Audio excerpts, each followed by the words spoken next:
Wow,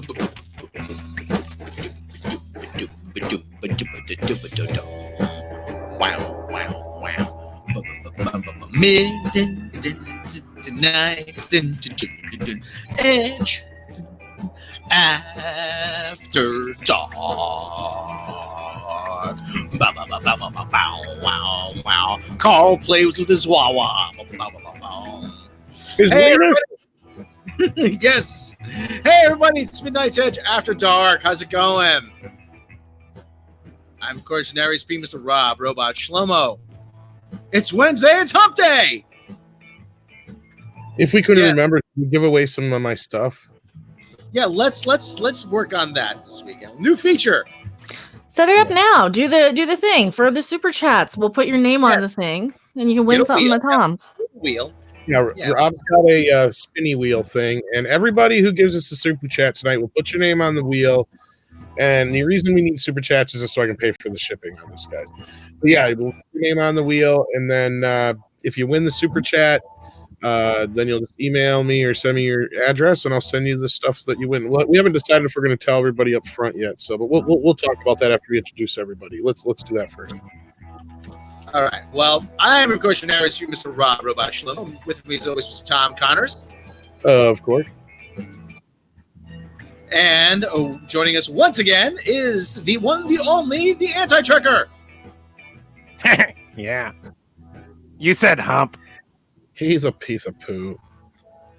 And joining us is the Ninja Warrior Viking mistress. Oh, we started with the dollar. Ninja Harpy, award-winning chef and daytime award-winning possibly. We don't know yet. We're waiting to find out. Miss Mecca Random herself. She has an MA, an SB, a Tony, an Oscar. She has a BA, an MBA, a PhD, and is a BMF. And is an MD in writing props. Actually, okay, we already got. So, okay, hey, we're already off to a good start here. So, that's right. Okay. We already got a super chat. Who's on the super chat there? Ka-ching! It was Big Bear. Ka-ching. It's Bear Nerd Fun. Yeah, Rob and I were both looking for the ka-chings when one of us, that's how coordinated Rob and I are. So Bear Nerd Fun is the first one on the wheel. Okay, so, Bear Nerd Fun. We should just say tonight. So I actually have a thing for this. So tonight we are playing. That's that sounded really, really bad. Don't give it to anyone else. Win Tom Stuff. So yes, so we're gonna be playing Win Tom Stuff tonight. So we'll try and make this a weekly thing. I've got some stuff, and it's not like junk. I mean, it's some cool stuff. It's junk. Like, should we just tell them kind of what I got, or should we just keep it a surprise for when we give it away at the end? Well, tell them what category it is. Is it DVDs? Is it figures? Is it? Well, I can kind of just give you an overview of what it could possibly be. It could be those things like she just mentioned. It could be some figures. It could be. But while you guys are talking about that, you realize you got 2 more super chats now. Oh, that's right. We got 2 more super chats. See that? All right. Thank you very much, Mexican Iron Man. Put your name on the chat there. Oh, I gotta steal that. Can we do that on mine? Win something. And we got. There you go. Go ahead, Mr. Wolverine 007. I got doubles of stuff that I could get rid of that you guys. The grad school of nerd shows, the great Midnight's Edge After Dark. I agree with Mecca on everything, but I want to be a bad showrunner to get a spanking. Well, Chris Persia, actually. Okay, Chris Persia. Hey, that's my line, Chris. I always say fake Canadian dollars. He jumped up. Wolverine. Mr. Chris Wolverine 007. Yeah, you gotta write these down now on the wheel, Rob. You gotta enter them all. Adding to the wheel. Night Breeze is on the wheel. Okay. And you got Chris Persia, Mr. Wolverine 007, right? Mm-hmm. Here's the fake Canadian. We have 5 names on the wheel so far. Okay. And like we said, I'll have to be able to tailor some of these if you're outside of the US, I'll be upfront. Some of these are going to be like movie codes. So if you're out of the US, let me know, because those are not going to work outside of the U.S. So Yeah. We'll work. You'll work with people like if they have. Sometimes it could be Blu-rays, it could be DVDs, it could be pop figures, it could be other kind of figures, it could be other trinkets. Yeah, all kinds of stuff. We'll do the reveal after we announce the winner. How about that? Yeah. Would everybody like that? So Works we for just me. have some sort of suspense. That works. And so you got Nightbreeze, you got Chris Perza. And we have Loquacious Primate. Thank you very much. Which we need a cha-ching. It's been a bit. Okay. So we've got Don't give him too much. We don't see any of this. No, just kidding. Like I said, this is just still the cover. Don't see any of it. Like I said, this is the cover of the shipping. Okay, so that's the idea.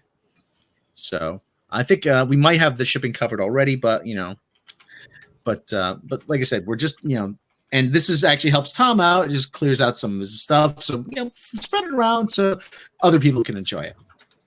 So what have we got for the news? Oh boy. Oh well, there was some news that came in while we were getting set up for the show. Mecca brought us some just glowing, wonderful, gracious, awesome fucking news. There goes our monetization. Well, yeah, if you just waited a few minutes, you would have been fine because it's just at the beginning of the show you can't cuss. So I think you're right. I think they scan like the first 10, 15 minutes. $2 from Willie Woodward, Rob. Rob and Mecca want to work with you on a project. Email me. All right, there you go. So get a hold of Willie Woodward, guys.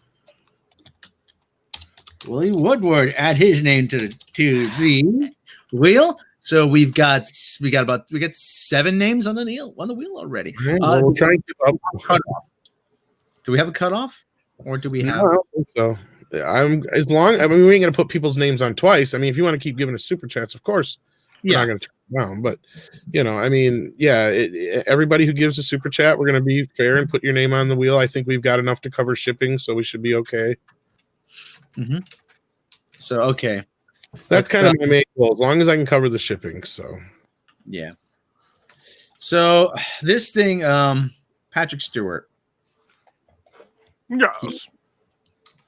He paid to visit Huddersfield after filming a shocking new Star Trek spinoff. Now, this is I don't like hearing the word shocking. No. Old Man Picard. I mean, was it shocking being on the set of the new Star Trek series?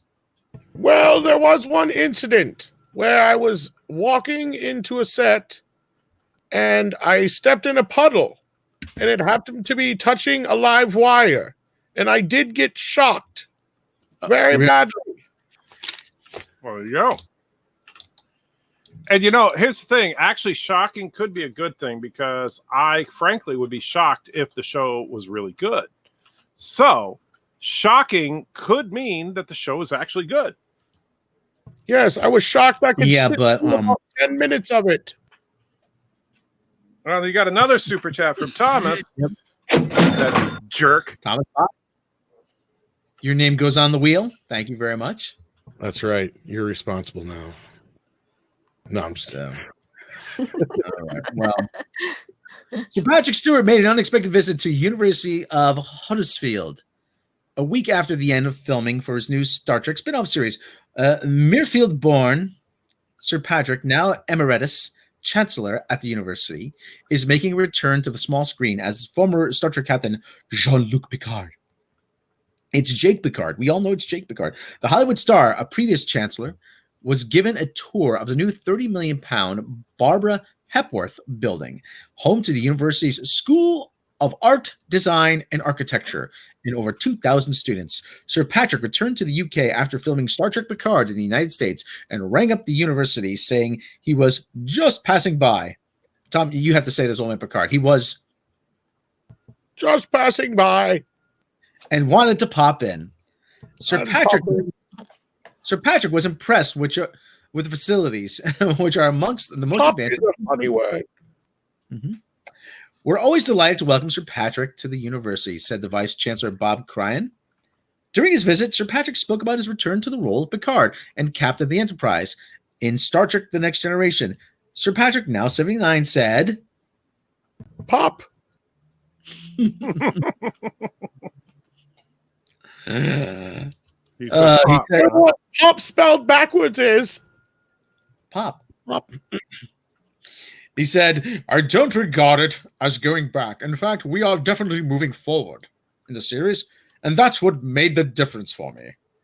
It was a very difficult decision, admitted the Shakespearean actor, who turned down the role twice. He was eventually persuaded when the producers explained in detail how they were going to progress the series and that it would be a vastly different world for the former Starship captain and far from a walk down memory lane. The new series, to be broadcast on U.S. channel CBS All Access, is set 20 years after the last moment of Next Generation, which ran from 1987 to 1994. No date has been set for its release. When was this dated, this piece here? It's dated today, actually. Yeah, it just dropped like a couple hours ago. We got another super chat. 2 more at least. Captain Hare and Prey. Okay, Captain Hare and Orville Nation. Your names And go Bird of on. Prey. And Bird of Prey? Bird of Prey doesn't count. He's disqualified. Oh, you must have really upset this man. Do I put Bird of Prey on the? We better. He did give a super chat, but just don't tell Annie Trekker. Hey. Okay, so we've got 1, 2, 3, 4, 5, 6, 7, 8. And let's see here. We had Captain Hare actually had something to say with his super chat. Looks like I can't wait for the shocking new Star Trek where Picard needs a jumper cables and a car battery just to get it up. Ugh. Oh, you read them. Yes. Neon Visual, thank you for the £2 super chat. Captain Picant. Yeah, pretty much. Okay. Neon Visual goes. Hey, ho, ho. How many orphans did AT kill today? I did not kill any orphans. Oh, I saw the Korogans were defeated. We completely destroyed their primary base today, and so they're trying to say that it was a civilian target, that there were orphans and all that, but that's a lie. It was a weapons depot, and they're dead now, so that's okay. Oh well. They're collateral damage. You're gonna have a hard time keeping up with this, Rob. This was a good idea. Not Ryan Johnson says $5. All anti-Trekker super chats should go through this channel from now. Hey! Who's saying? I'm not going to argue with that. You can't argue with it. It's the customer's always right, man. That's it. I quit. Ryan Johnson. Another one, actually. I just saw another one coming in. Luke. It's Fovark. He's Fovark. He's a good friend. Luke Fovark. €2. And I can only say that because it took me, 6 months or so before Luke got me to pronounce it right. I kept calling him Luke Favroke, but yeah. Well, back to the story. Yes. He says Imperial euros from France. That's going to cost me a little more to send it to France if he wins. So he was eventually persuaded when the producers, series, vast different world. Okay, man. The new series, okay, blah, blah, blah. Sir Patrick describes Picard as a man who has undergone disappointment, trauma, and serious loss, and at first is not remotely the same man as he was, which means they're going for the broken hero trope. Again. Well, I'm going to get a sex change. We're looking at a new world with new objectives, problems, and issues that could not have been raised when we were making The Next Generation, and I found that very exciting. What could they have not raised when they were making Next Gen? They did everything. That's what I said. Yeah, what could they?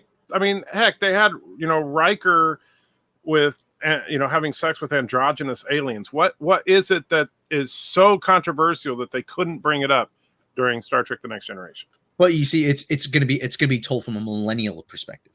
That's the thing. Identity politics. Why it was not your grandpa's Picard?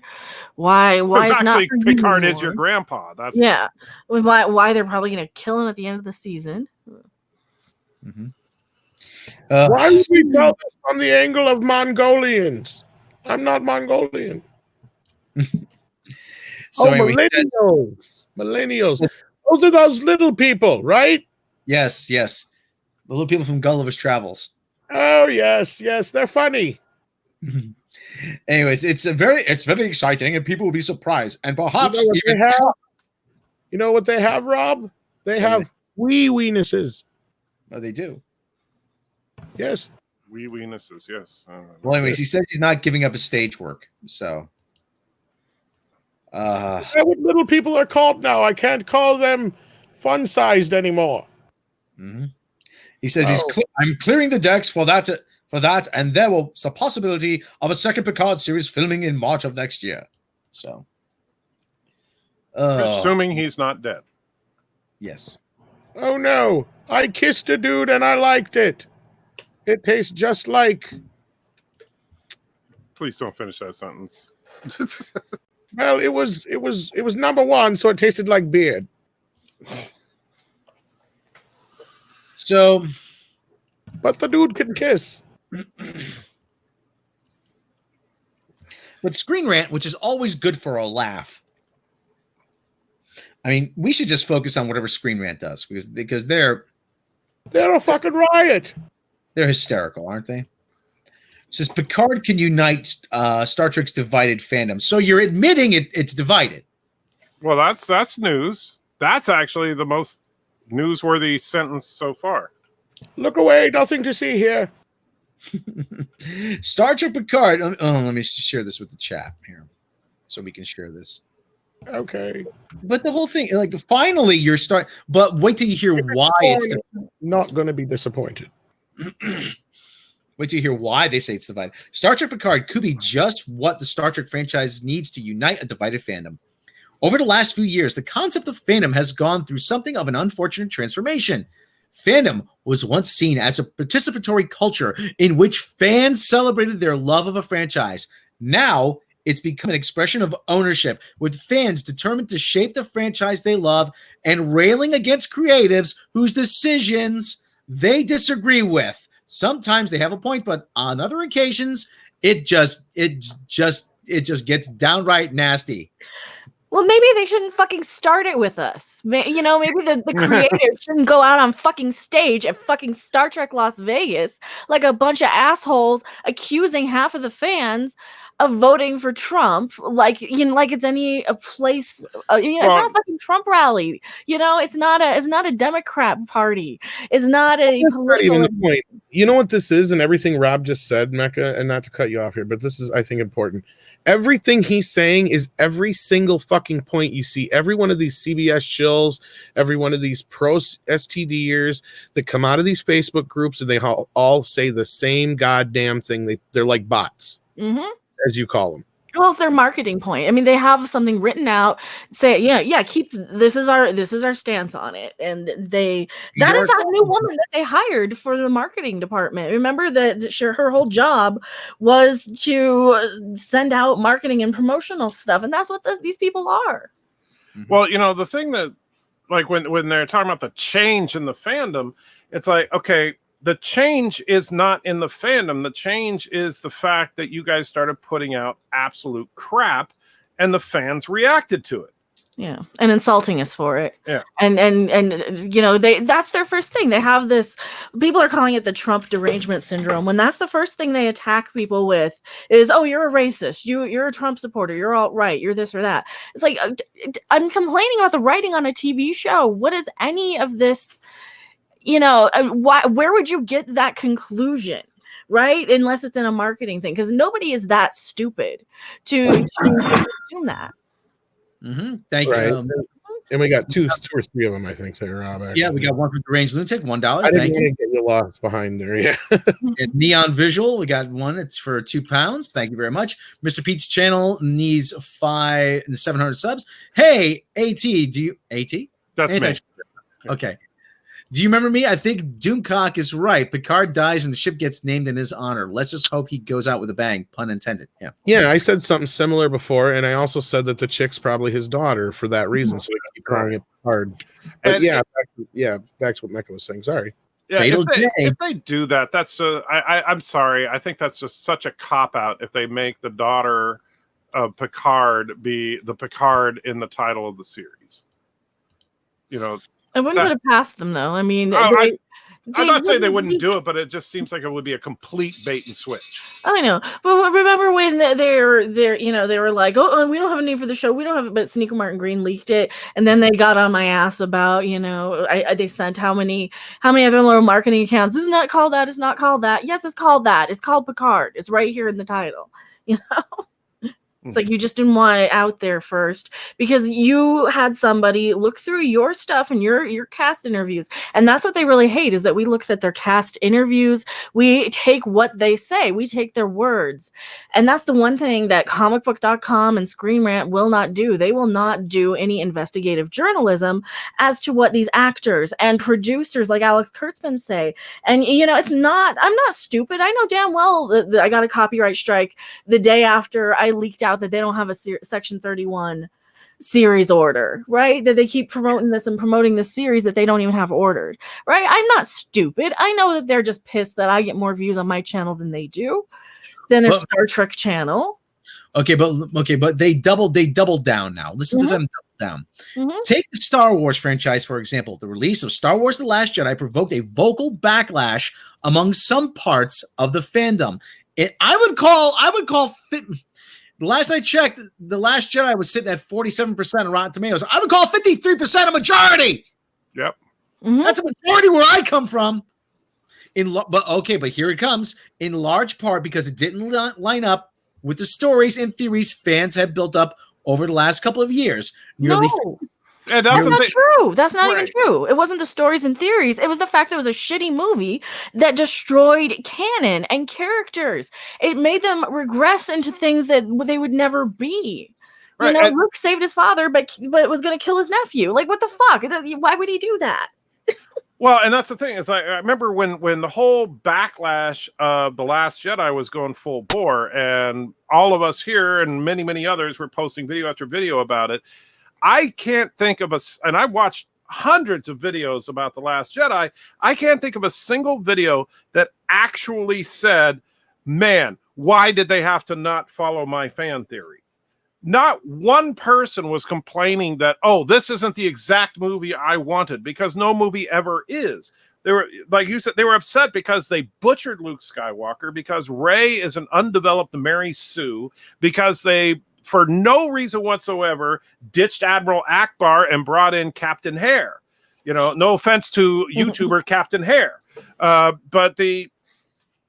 so it has nothing to do with fan expectations. It's just that, but they have to say that because they cannot admit the truth that they screwed up. It kind of even goes back to the prequels. I don't know. I mean, I know we're all here probably a little old enough to remember it, but I don't know about everybody in the chat, and I'm probably not going to make too many people happy in the chat by saying prequels. Jar Jar is the chef. We went through the same shit back then, okay? And the thing back then was, I will give them this. Yes, they had a little bit more grounds to stand on to bitch about, but we also had a little bit more grounds to stand on when we said, no, wait, it's not so much that we had these fan theories in our heads. It's that George isn't even following the shit that he set up in his own movies. Right. Like, the stuff is not adding up. You don't get it. It's not like we're trying to be nitpicky, but what you can't, present a story one way and then just decide later on you're going to change it because you want to. Or let's face it, I'm going to say it, and this is what I usually say about the prequels. The prequels come off like George hadn't watched the movies in about 20 years. Honestly. Yeah, and they work okay if you aren't huge fans of the original trilogy. If you've seen them once or twice, they're good if you're a casual moviegoer and want to take a nap. But moments, and episode 3 for the most part is a decent film. And Phantom Menace has one of the greatest villains of the Star Wars sagas ever. But overall, the prequels were the same kind of thing we're dealing with now. And we had the same kind of people griping on us. You had the same kind of stories in the news after people started giving backlash, especially after Attack of the Clones. It was like you started seeing a wave of people going, wait a minute, this is not what we signed up for, kind of thing. And we're more so now. Yeah, it wasn't as bad then. Like, pretty much everybody was in like unison, like, yeah, these kind of suck. when they came out, like after a bit, it was like nobody really argued about it. I don't remember having any arguments with anybody. Well, no, because they were all 12 years old, and that's the people who the prequels, like, I think registered with were kids, younger people who did not grow up with the original trilogy. So now we're getting all this, like, prequel, you know, like, and it's not all of them. There are people our age who love the prequels.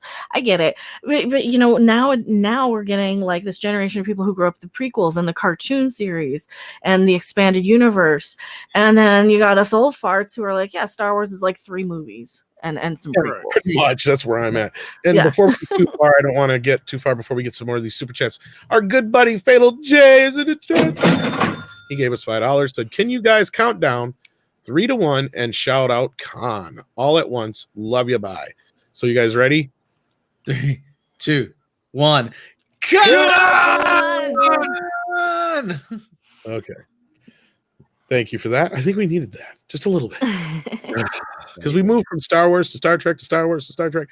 It's getting old after a while. I'll tell you guys. I tell you. Was there any more super chats we had to miss? Anyway, did you get the name on the wheel? Yeah, I got the names on the wheel. Yeah. Okie dokie. We just want to make sure we got everything. So yeah, just in case those who come in late, what are we doing, Rob? We are doing. It's time for Win Tom Stuff. That's right. You can win some of my stuff. I'll even send you in like a personalized little card or letter and stuff, and we'll work some stuff out. Maybe I'll get Rob to send me a few things that we can send with him in the future. Mecca, maybe even Andre and stuff, and we'll think about anti-trucker. Let me keep going with this because it gets even more hysterical. Yeah, we need to get back to this crap here. Sorry, guys. Okay. Nearly 50% of the backlash was really political trolling. With politically Oh my God. What do you mean political trolling? They're trolling us. They're the only ones who are bringing politics into any of it. Yeah. Are the people, the Trump derangement syndrome people who jump to that as you're just a Trump support. No, nobody says a goddamn fucking thing about Trump on Twitter who are out there complaining about Star Trek. Can I put these people to sleep now? I mean, seriously. Fucking people. Like, hey, at least you said put them to sleep. You're making progress. Oh, wow. I'm sick of this shit. No, I'm like legit sick of this shit. Like, well, that's the thing.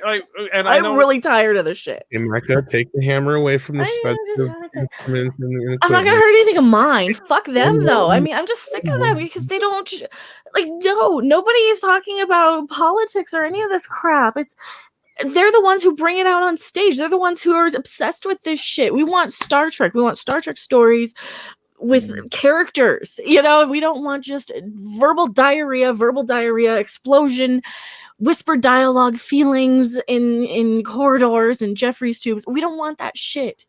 We want Star Trek. Take your politics and shove them up your ass, Alex Kurtzman. This is not what this is about. You're fucking stupid. You're goddamn brain damaged, Alex Kurtzman, aren't you? Mecca.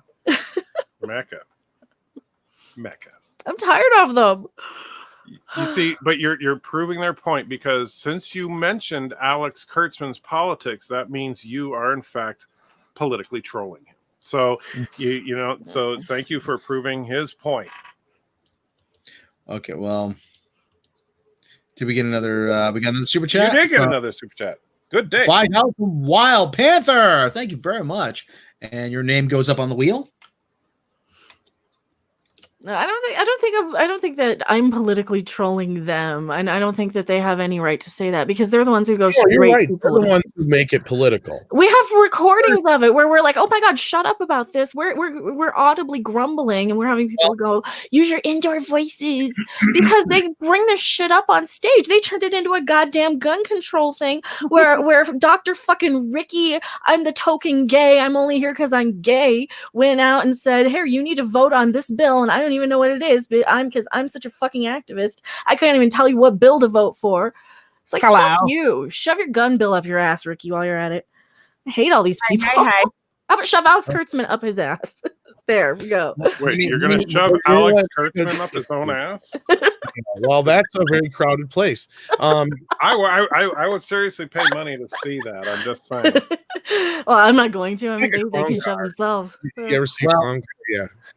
Well, let me get back to this a second. Okay. Nearly 50% of the backlash was really political trolling, but politically active fans rejecting the concept of diversity and actors. No. This was written by. Isn't Screen Rant owned by CBS anyway? Or No, this one isn't. Comic book is. Screen Rant is owned by, it's just copyright screenrant.com. They're owned by the same people who own CBR. I would love to have them explain why I have Donald fucking Trump blocked on Twitter and have for probably since before Star Trek Discovery season 1 finished.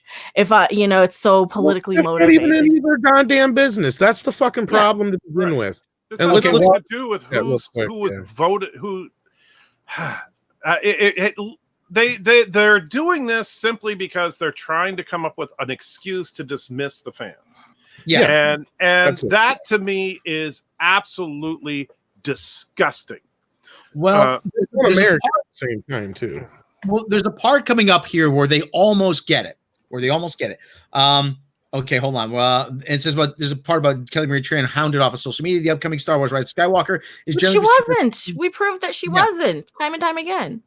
Well, okay. Star Wars, the upcoming Star Wars Rise of Skywalker is generally perceived as something of a course correction and attempt to repair the damaged fan base. Compared to Star Wars, Star Trek fandom is fairly pedestrian and well behaved, which makes sense. The concept of diversity was baked into the franchise by Gene. Now they broke Anti-Trekker. Okay, so for do people see what I have to deal with out there? Let me. No, it's not. It's not just you. It's us. We got to deal with this shit because they keep.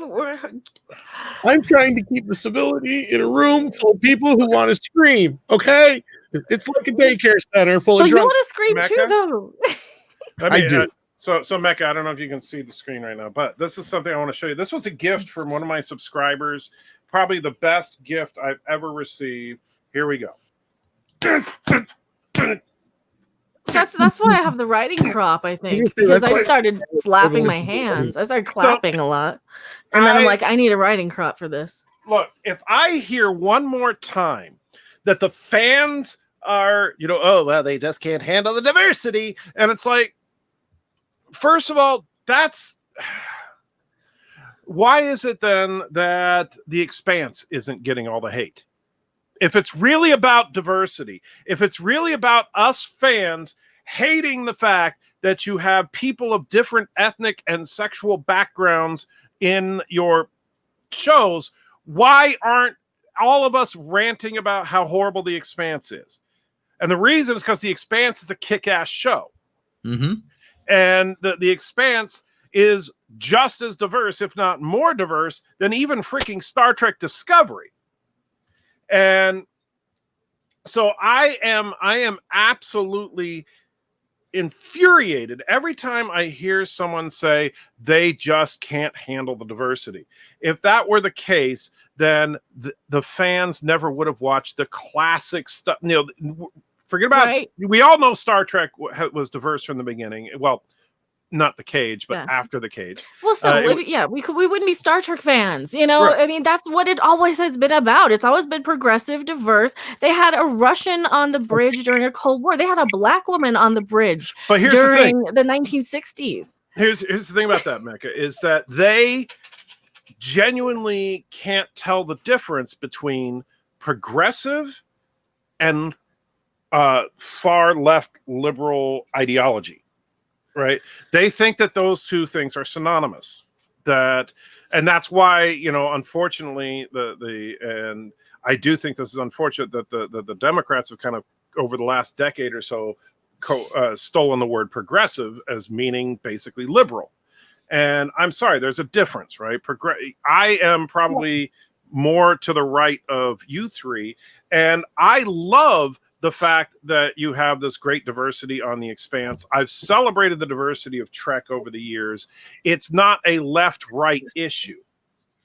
And No, it's a human moral issue, right? I mean, Right. because nobody, like, I want to go out on a limb here and assume that everybody here was kind of at least had come to the conclusion on their own, or were raised this way, that you don't hate people based on how they are on the outside, right? People can't you help hate them how they based look. on the inside. Yeah, exactly, exactly. Yes. You know, and I love how you never use your own family as any of these like just to like prove them wrong, because like I feel like, you know, yeah, I feel like I would be so infuriated, you know, like, excuse me, do you know anything about us at all? Like, oh.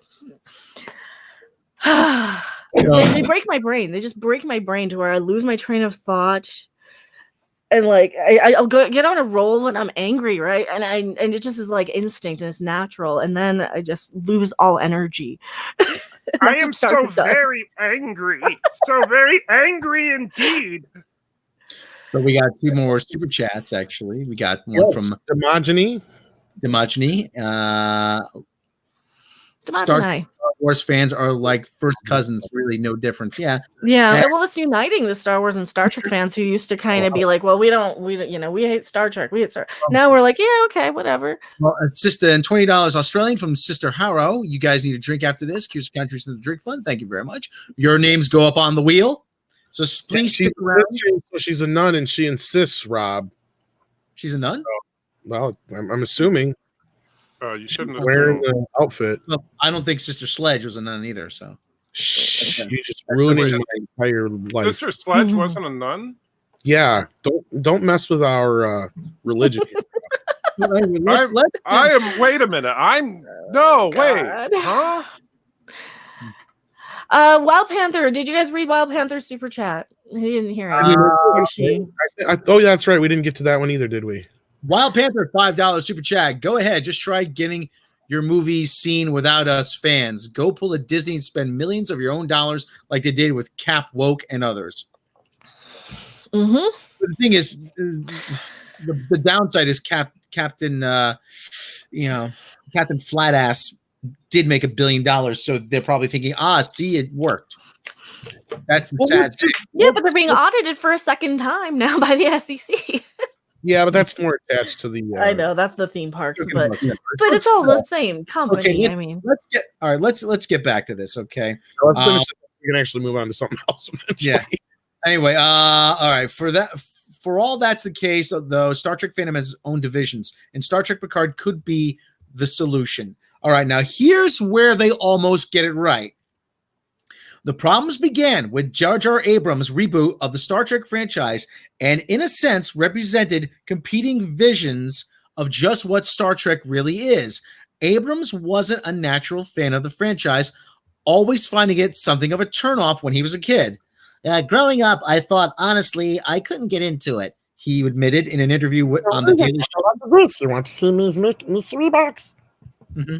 My friends loved it. I would try. I would watch episodes, but it always felt too philosophical to me. As a result, when Abrams was placed in charge of Star Trek, he attempted to reinvent the wheel. His Star Trek reboot was a lot less cerebral and a lot more action-focused. Some fans weren't keen on the very idea of the Kelvin timeline, while others felt Abrams didn't even understand Roddenberry's vision and consequently felt he was disrespecting it.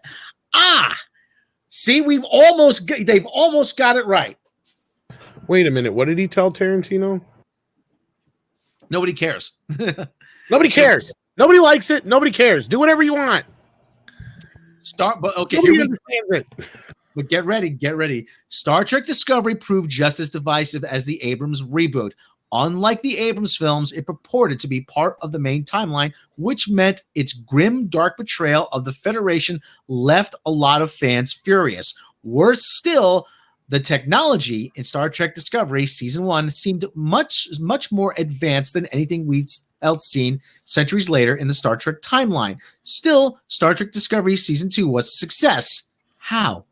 Pivoting away from the human Klingon War, going to great lengths to write its continuity challenging advanced tech out, and casting Anson Mount as the beloved Captain Pike. The fandom remains divided, but the wounds feel as if they're beginning to heal. In the words of Tommy Chong, well, bullshit to that. That's right. You are delusional. This Thomas Bacon who wrote this piece is he is delusional. Mercer Create $2 chat. Coming back, Larson draws hint on site. Oh, Gary Larson. Yeah, that would be cool. Oh, that'd be awesome. Okay, but Mercer, let me add your name to the wheel. And then while you're doing that, we don't want to get too political, but I'll just read this since it's a €5 super chat. I'd argue that they aren't progressive at all. They've propelled social liberalism as a social norm. They are behaved as bigoted conservatives. Yeah, so to what you're saying, and it really goes back to what we keep saying, is as woke as they keep asking, as much as they keep, grandstanding and touting out their actors. They're little church ladies. They're pro-clutching church ladies and fascist Nazis who want to control everything and censor everybody, and they think that they're doing something right. And they're like the religious zealots who want to burn you at the stake for not, praying 5 times a day or something. I don't know. I'm just wait, Becky, you don't pray 5 times a day? Well, maybe to Satan, but well, okay. Remind me after the show to burn Mecca at the stake, please. Okay, well, no, you throw her in the water, and if she floats, then she's a duck. Yeah, Neil's right. They're a cult. They're a cult. This little cult of little Nazis that go around without the balls to punch themselves in the face. Okay, well, let's finish this up. Okay, that brings us neatly to Star Trek Picard, which feels perfectly positioned. Pardon me. To help unite this divided fandom once again. On the one hand, the show is tailor-made to appeal to lovers of Star Trek The Next Generation, and even Star Trek Voyager, featuring Patrick Stewart as an older Captain Picard, Jerry Ryan returning as 7 of 9, and a massive number of returning Star Trek characters. Speaking at the Television Critics Association Summer Press Tour, CBS Executive Vice President of Original Content, Julie McNamara, suggested that the show will be very familiar in style to old-school Star Trek. They can't even they spelled it Strek Trek. They spelled it Strek. Proofread your shit. No, see, that's code. See, they're like, no, we didn't say Star Trek. When it's not. Like, see, we didn't say that. Donkey. I don't know how to fly this thing. Why you keep making me fly? Why you keep making me the pilot? I told you I can't fly, Shrek. Why you make me the pilot? Well, anyway, this is what Julie McNamara had to say. In terms I'm the captain. In terms of the characters and the nature of the storytelling, Picard is probably more like Next Generation, she observed. I think tonally, it's a little bit of a hybrid. Slower, more gentle, more lyrical. It's more character-based. Nostalgia is a force to be reckoned with in modern fandom, and Star Trek Picard seems perfectly designed to appeal to it. What's more, the show promises to cling to the very core concept of Star Trek itself, the idea of looking to the future with hope. Jean-Luc Picard became a living symbol of that hope, a man who believed in the ideals of the Federation and would always strive for peace. The trailers for Star Trek Picard have suggested Picard's faith in the Federation has been shaken, but they seem to suggest he's about to start a journey to regain his moral core. At the same time, Star Trek Picard promises to appeal to new viewers as well. According to Deadline, CBS Creative Chief Officer David Nevins recently confirmed they aim to expand Star Trek's legacy brand to reach new, younger viewers. What we're trying to do right now with Star Trek is build that brand, he explained. We wanted to get it younger and more relevant to people. That presumably means embracing the messages of social relevance that were core to Gene Roddenberry's Star Trek vision. There's a sense in which Star Trek Discovery has served as a trial run for adapting the Star Trek franchise for the 21st century. Bullshit. Star Trek Picard will have the same scale as Discovery. Fuck you. And the same kind of modernized approach to storytelling. Eat a dick. Eat a bag of them. Meanwhile, it will also be set further forward in the Star Trek timeline than ever before, bar the upcoming STD Season 3, which gives the show a great deal of narrative freedom. It can set up brand new status quo, one that isn't overly dependent on knowledge of the past. There you go. See? That doesn't rely on decades worth of continuity. It's the perfect way to appeal to brand new viewers. It's easy to see why Patrick Stewart signed up for Star Trek Picard. The show has potential to accomplish something quite unique and unite a divided fan base. It can appeal to old school Star Trek fans as well as lovers of the J.J. Abrams reboot. Fuck off. Yeah, just like The Last Jedi. It can draw new viewers while appealing to people who are eager to tune in to see Patrick Stewart's Star Trek return. This could be just what the Star Trek franchise needs to be finally killed once and for all. That's my impression. Well, here's the thing, though, is that they don't. Here's what they really don't understand. They think that, like, by moving Discovery into the future, by having Picard take place after the last episode of Next Gen, that they have somehow freed themselves from the shackles of canon and continuity. No, you haven't. Because you still have to deal with the fact that you have 50 years of history on which you're building. You are still moving forward from an established timeline. So you can't just like pretend that the Klingons are now Klingorks. You know, that it doesn't make sense to sit there and say that, oh, well, now we can do whatever we want. No, you still have to work within the rules of Star Trek. Sorry. That's perfect. I mean, everything, and it drives me up a wall when people say, oh, these are fictional characters, you can do whatever you want. No, you can't. There's still rules to everything. There is rules to writing. There is rules to a universe. I mean, if you suddenly, you can't do something and without having a damn good reason. Right. And I always say it's the James Bond conundrum. You wait 50 years, James Bond is a white Englishman, and he wakes up. And I had somebody actually say to me one time, "Oh, maybe Will Smith should play James Bond." He's a white Englishman for 50 years. He wakes up and he's a black American. You better have a damn good reason. Right. Well, it's not even just that kind of a thing so much as they don't even understand basic story structure and storytelling. Yeah, it's like, where do these people go to school? It's like they're telling the story like a 4-year-old, making up the story as they go, playing with their fucking Barbies. It's like, and then so-and-so does this, and then so-and-so does that, and then so-and-so does this, and then. But that's the whole school of thought now. Fictional characters, you can do whatever you want, and whatever they want. Well, no, you have to be a good writer. Oh, but wait, guess what they do to good writers? They go to HR like a bunch of little fragile little snowflakes. And it's not that hard to write, folks. It isn't. I'm going to give you a couple prime examples right now. Number one, Back to the Future. If anybody's teaching, if any teachers out there are listening, have anything to do with this kind of thing, and they're teaching a writing class or a script writing class, use that as a great example of how to write a story. You have everything that's set up and pays off later. All the motivations are there. The story's simply told, even though it's a complex situation, right? Mm-hmm. The way they wrote that story was, well, what do we want to do? We want to tell a story about how a kid gets to meet his parents in high school. Well, how do we do that? Well, he needs to be able to travel through time. Okay, well, how do we do that? Well, let's just say he knows this wacky scientist guy who lives in town, and the guy invents a time machine. Okay, that works. All right, so we got to give this kid some motivation in his life. He wants to be a rock and roll star. Oh, that's cool. Let's have him invent rock and roll. You know, there's like these things, they go back and forth, and it starts, you know, there. You got to build a character. You give Marty motivation. He wants to move. He wants to grow. He wants to be a rock star. He wants to, you know, get beyond where he's at. And, you know, he doesn't want to be like his parents. And then he actually gets to go back and see what his parents were like at his age, you know, and realize that they weren't as innocent as they said they were. I mean, I'm getting into all this other shit, but the point is I can keep going and going and going. Why? Because it's well written. Yeah, what was Star Trek about? It was like this last season. I can't even tell you. It was Mikey Spock is the Red Angel, but she's not, and they're traveling throughout time or something, and her mother's involved, but yeah, I don't. But the other thing too is Marty is just a regular kid, but he's in an extraordinary situation, and yeah, Marty that's the point. And Marty has a lot of flaws. He's an endearing character. That's exactly the thing. And I mean, that's like the whole point of drama. Like, and like you were talking about writing, is when you look at writing horror, for example, is excellent horror movies that will last forever are movies where they create a character, get you to care about the character, then put the character in some kind of life or death situation.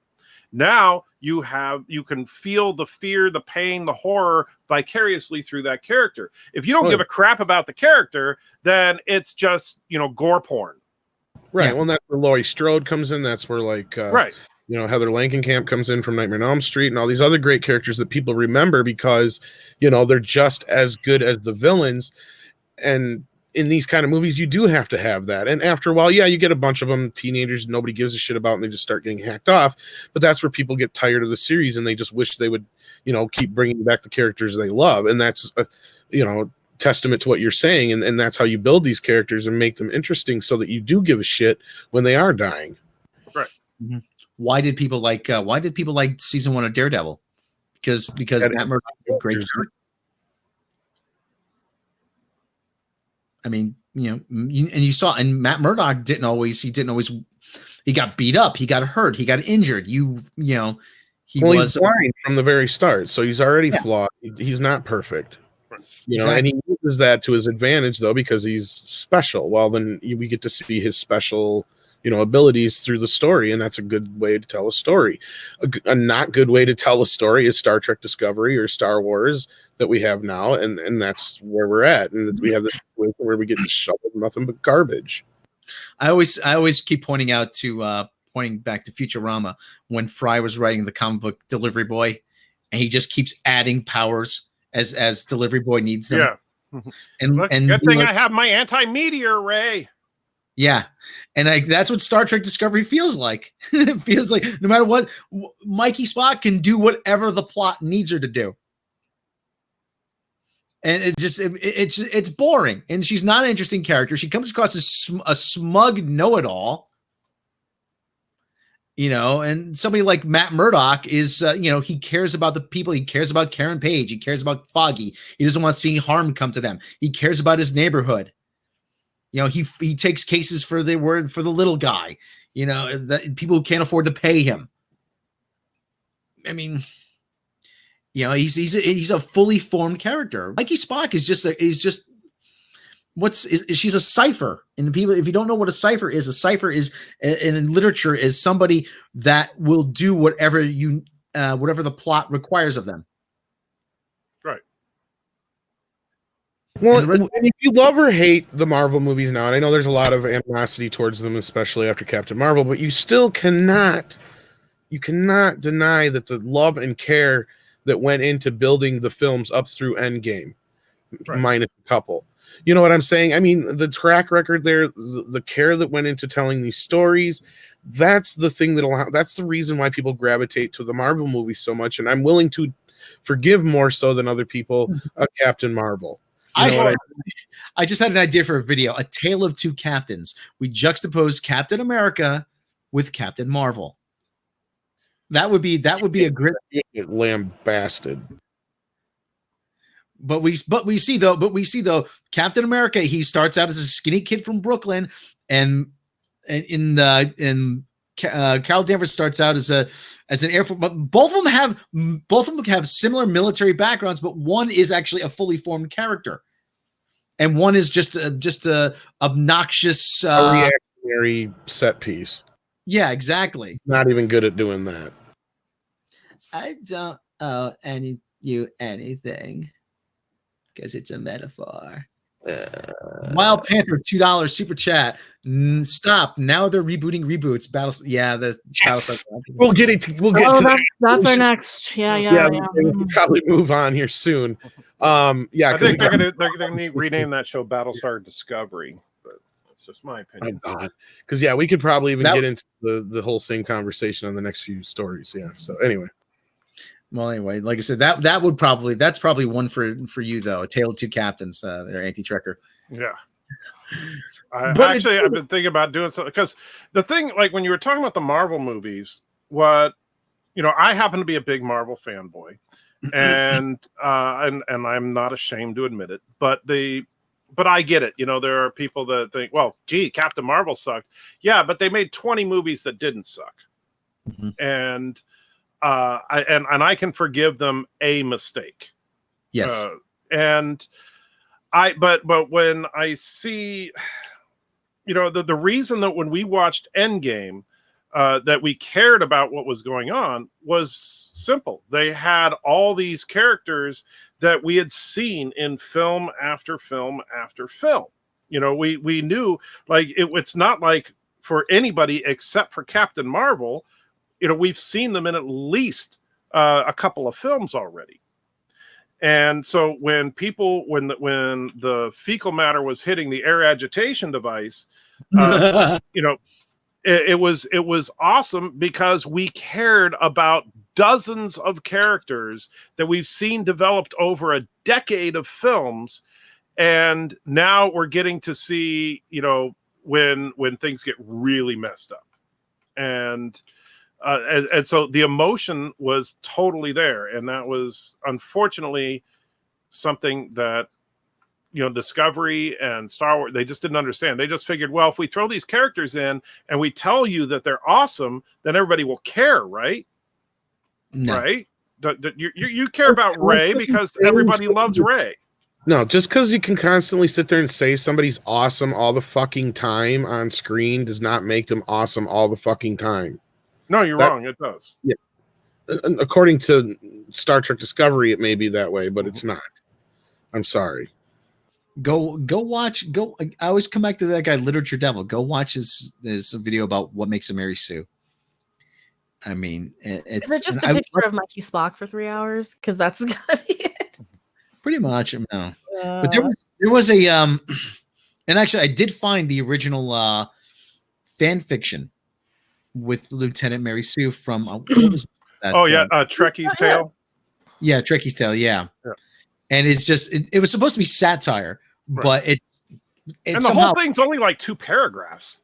Oh yeah, but now it's become a template though for how not for all the problems in the in modern storytelling. Well, the sad thing is it's almost like they used it as a template to create Michael Burnham. Oh yeah, and Ryan Johnson was like, I think JJ did a good job at making Rey a little bit of a Mary Sue, but let's see if we can really, really nail that Mary Sue character from a Trekkie's Tale and double down on it. I created a comic book character. I created that. It was about a guy who was a mercenary and he was an alcoholic and he got drummed out of the service because he shot a general because he saw the general raping a girl. And but he was drummed out. They kind of quietly drummed him out of the service because they couldn't let it go public. But he developed a drinking habit. But it was the only thing he was good was the only thing he was good at was killing people, and he would just drink all day in a bar. And people would just walk in, and the bartender, is that him? Yeah, that's him. And he goes, well, can you say something to him? I want to say, he goes, no, you're more. And it was just this guy, this clinically depressed guy. He's not. That just seems like if you're going to create a character, I'm not saying I created a good character. Granted, I was like 16, 17 when I created this character, but at the same time,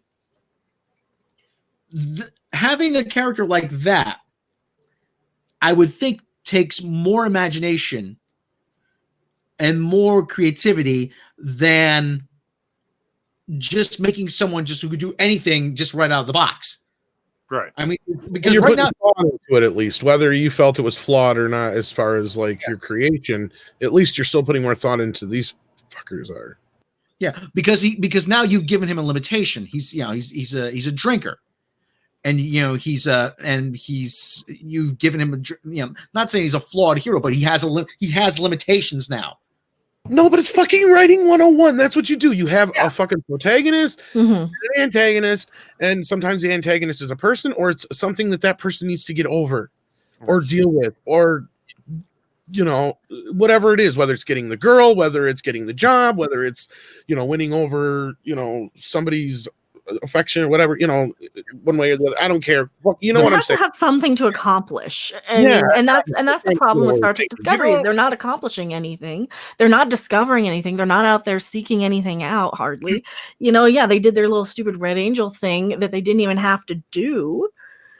I never even thought about this until just now, but I think that this makes sense. Is that the writers' room basically did. When they were writing Star Trek Discovery, they were writing Discovery the same way they got their jobs, which is that they basically you know how a lot of people they go into the job interview and they're saying, well, tell us what's your biggest fault. Well, my biggest fault is that I'm too compassionate. You know, my biggest fault is that I work too hard. I dedicate myself just too much.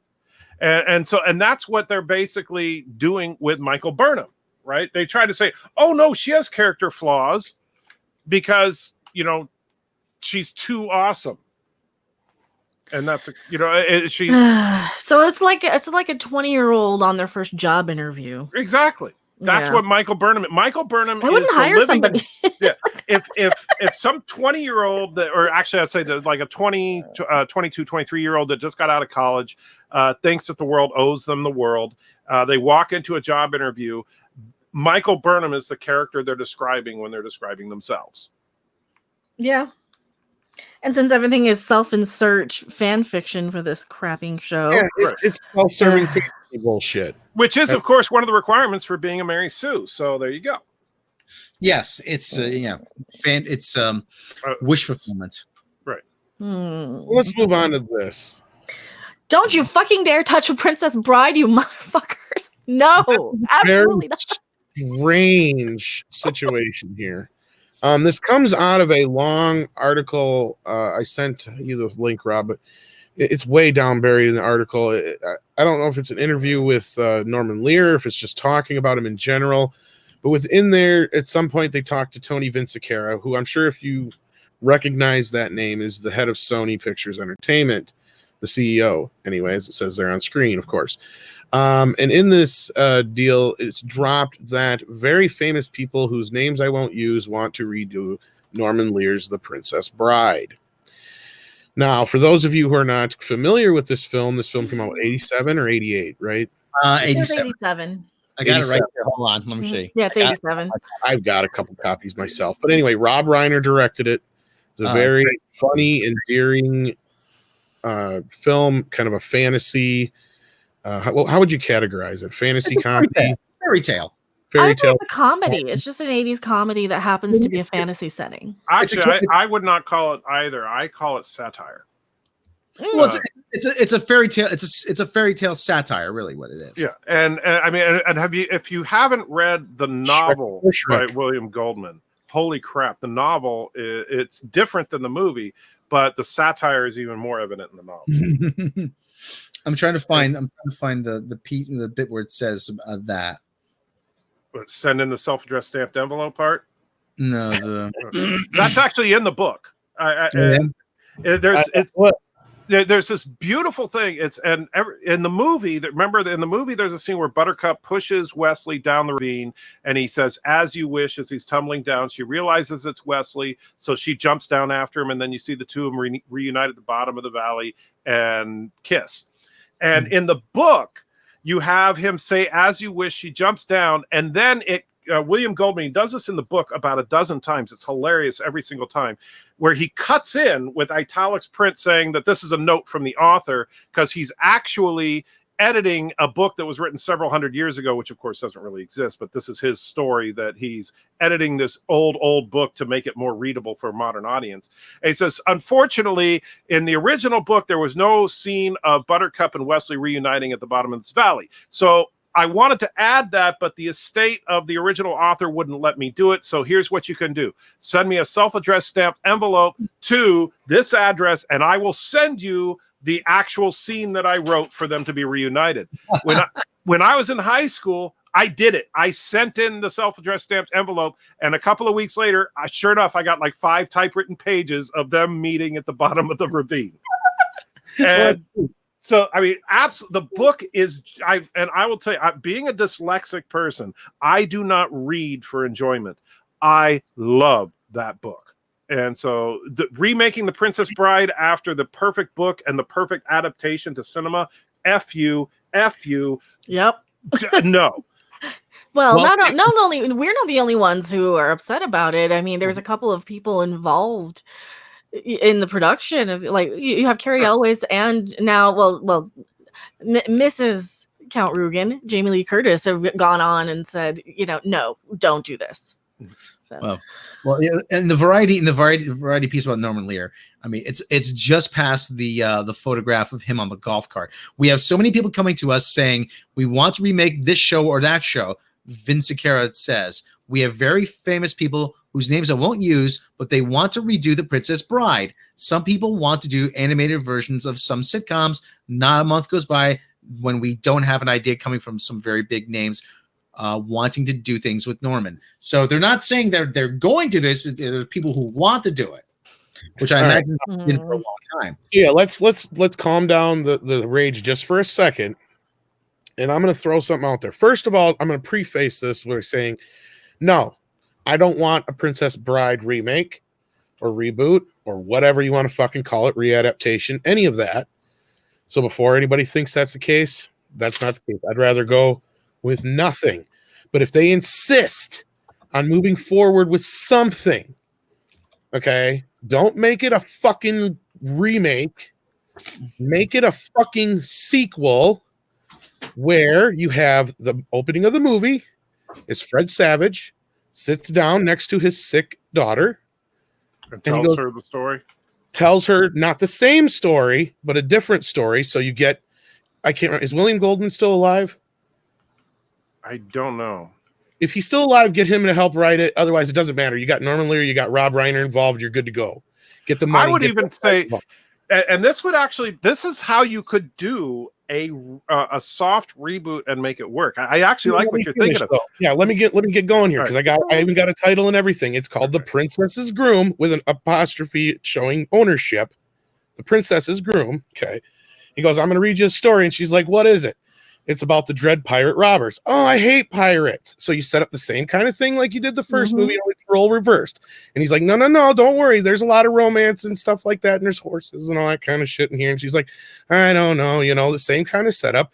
And you get it. And it is a sequel. It's set X amount of years in the future as we are now. And it's their daughter who goes out, takes on the dread pirate Roberts thing when she's supposed to be getting married and shit, but she doesn't want to. She goes and does her own thing, whatever, blah, blah, blah. Ends up falling in love in the process. Whatever in comedy you want to throw in there with Billy Crystal and everybody else who's still alive, get them all back. Christopher Guest, all of them. I don't care. Every single last one. Make it a reunion movie. Yeah, but he died, though. Right. Find a way to bring him back. Well, maybe you can bring back Chris Sarandon. Right. Yeah, you find a way to do whatever you can to bring back anybody you can anyhow. Or have him be like the monster. Yeah, you could bring him back as like the monster who, because he was, like it makes something where something happened to him where he was super disfigured. Right, exactly. So you have something in Rookie Critic. Thank you so much for the $2 super chat. You're getting put on the wheel. And no, I had this idea way before your show earlier, so don't think I stole your idea. He was giving away prizes the same way earlier on the show. But no, we've been trying to do giveaway Tom stuff for a while. So anyway, but yeah, I don't know if you guys like that idea, but I'm like, if anything, if you guys are listening, don't do a remake. Do what I just said, because most of the main cast is still alive. Most of the main cast loves this film. And I think that they would, with loving care, want to carry that torch on and would rather see that happen than any kind of reboot. Well, yeah, because you could bring in, if Mandy Patinkin would do it, make him the Dread Pirate Roberts. Well, like I said, have it be their daughter. She's the pirate, but because she doesn't want to get married, she doesn't want to be a queen, she doesn't want any of this shit. So she runs off and does the same thing her dad did, but then in the process ends up falling in love with this guy, and that's why you end up calling it The Princess's Groom. As in it's her groom, it's just a play on the words and da da da da. I think I'm probably being more clever than I am, but I don't know. I think I am. I'm saying, well, it's gonna be better than anything they give us, because they would just give us a direct reboot or something stupid, and they'll just it'll be the exact same thing, because they wouldn't want to write anything to make it make sense. I'm actually kind of looking forward to some of these sequel sort of shows a little bit here and there, like the Punky Brewster one. I'm kind of curious about that. I might check it out, because I did watch the original, because since we're kind of on all these reboots and stuff. Yeah, we're gonna might as well lump them all in with this. Yeah, they all kind of came out together, right? Yeah, they're talking about Punky Brewster, Saved by the Bell, Battlestar Galactica, and am I missing any, Mecca? I think those are the big three. And those are going to be for the NBC network, though, right? Yes. The streaming service, the Cockpit. Yes. The cockpit. Peacock.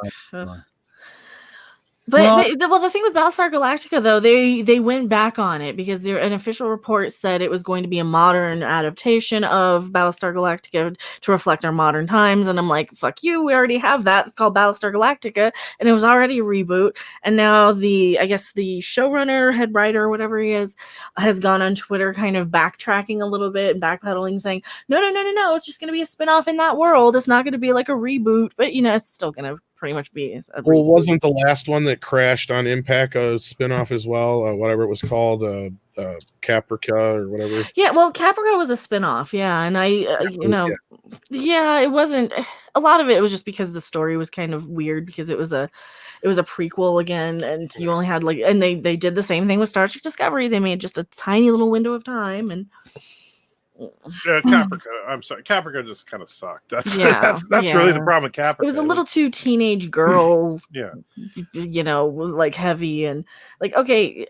I don't care about Now- teenage girls. Galactica Blood and Chrome had a lot of potential, but they made the pilot and didn't pick it up, which is too bad because that actually looked really good. That was a prequel series just focusing in on young Adama as a Viper pilot. Mm-hmm. And it was very action oriented. It was during the big war. And it was actually, I really enjoyed the pilot that they made, but then nothing became of it. But one thing I want to say real quick on the Princess Bride thing, because I am a huge Princess Bride fanboy, and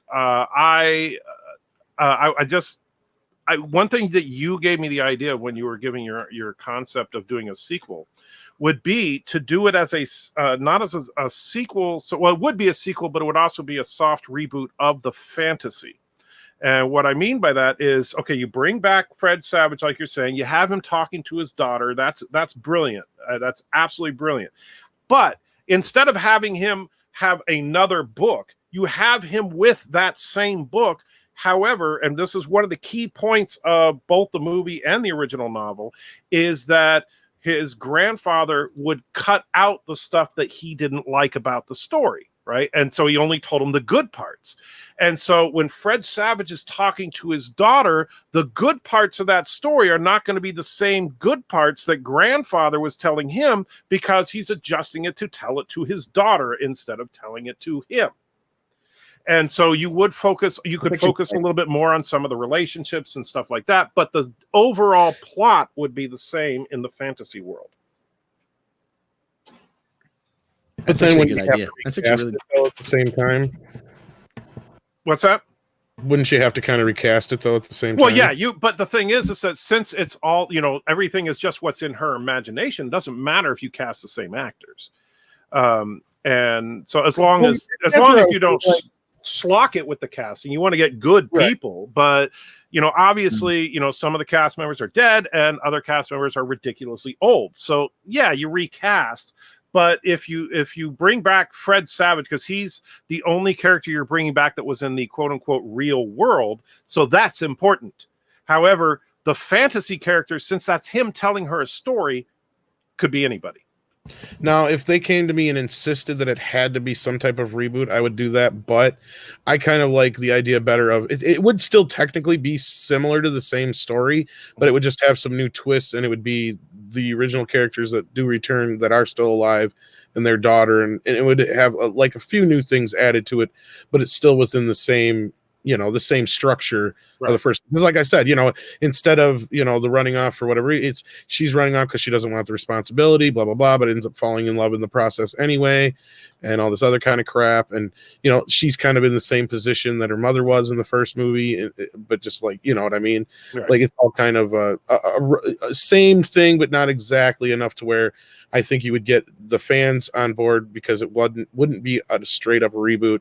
It would at least be a reboot-quel in a way, but not like the same exact story over again. Because I've noticed that that's the ones that people like, is where they don't like when something is like The Force Awakens, where it's the same story again.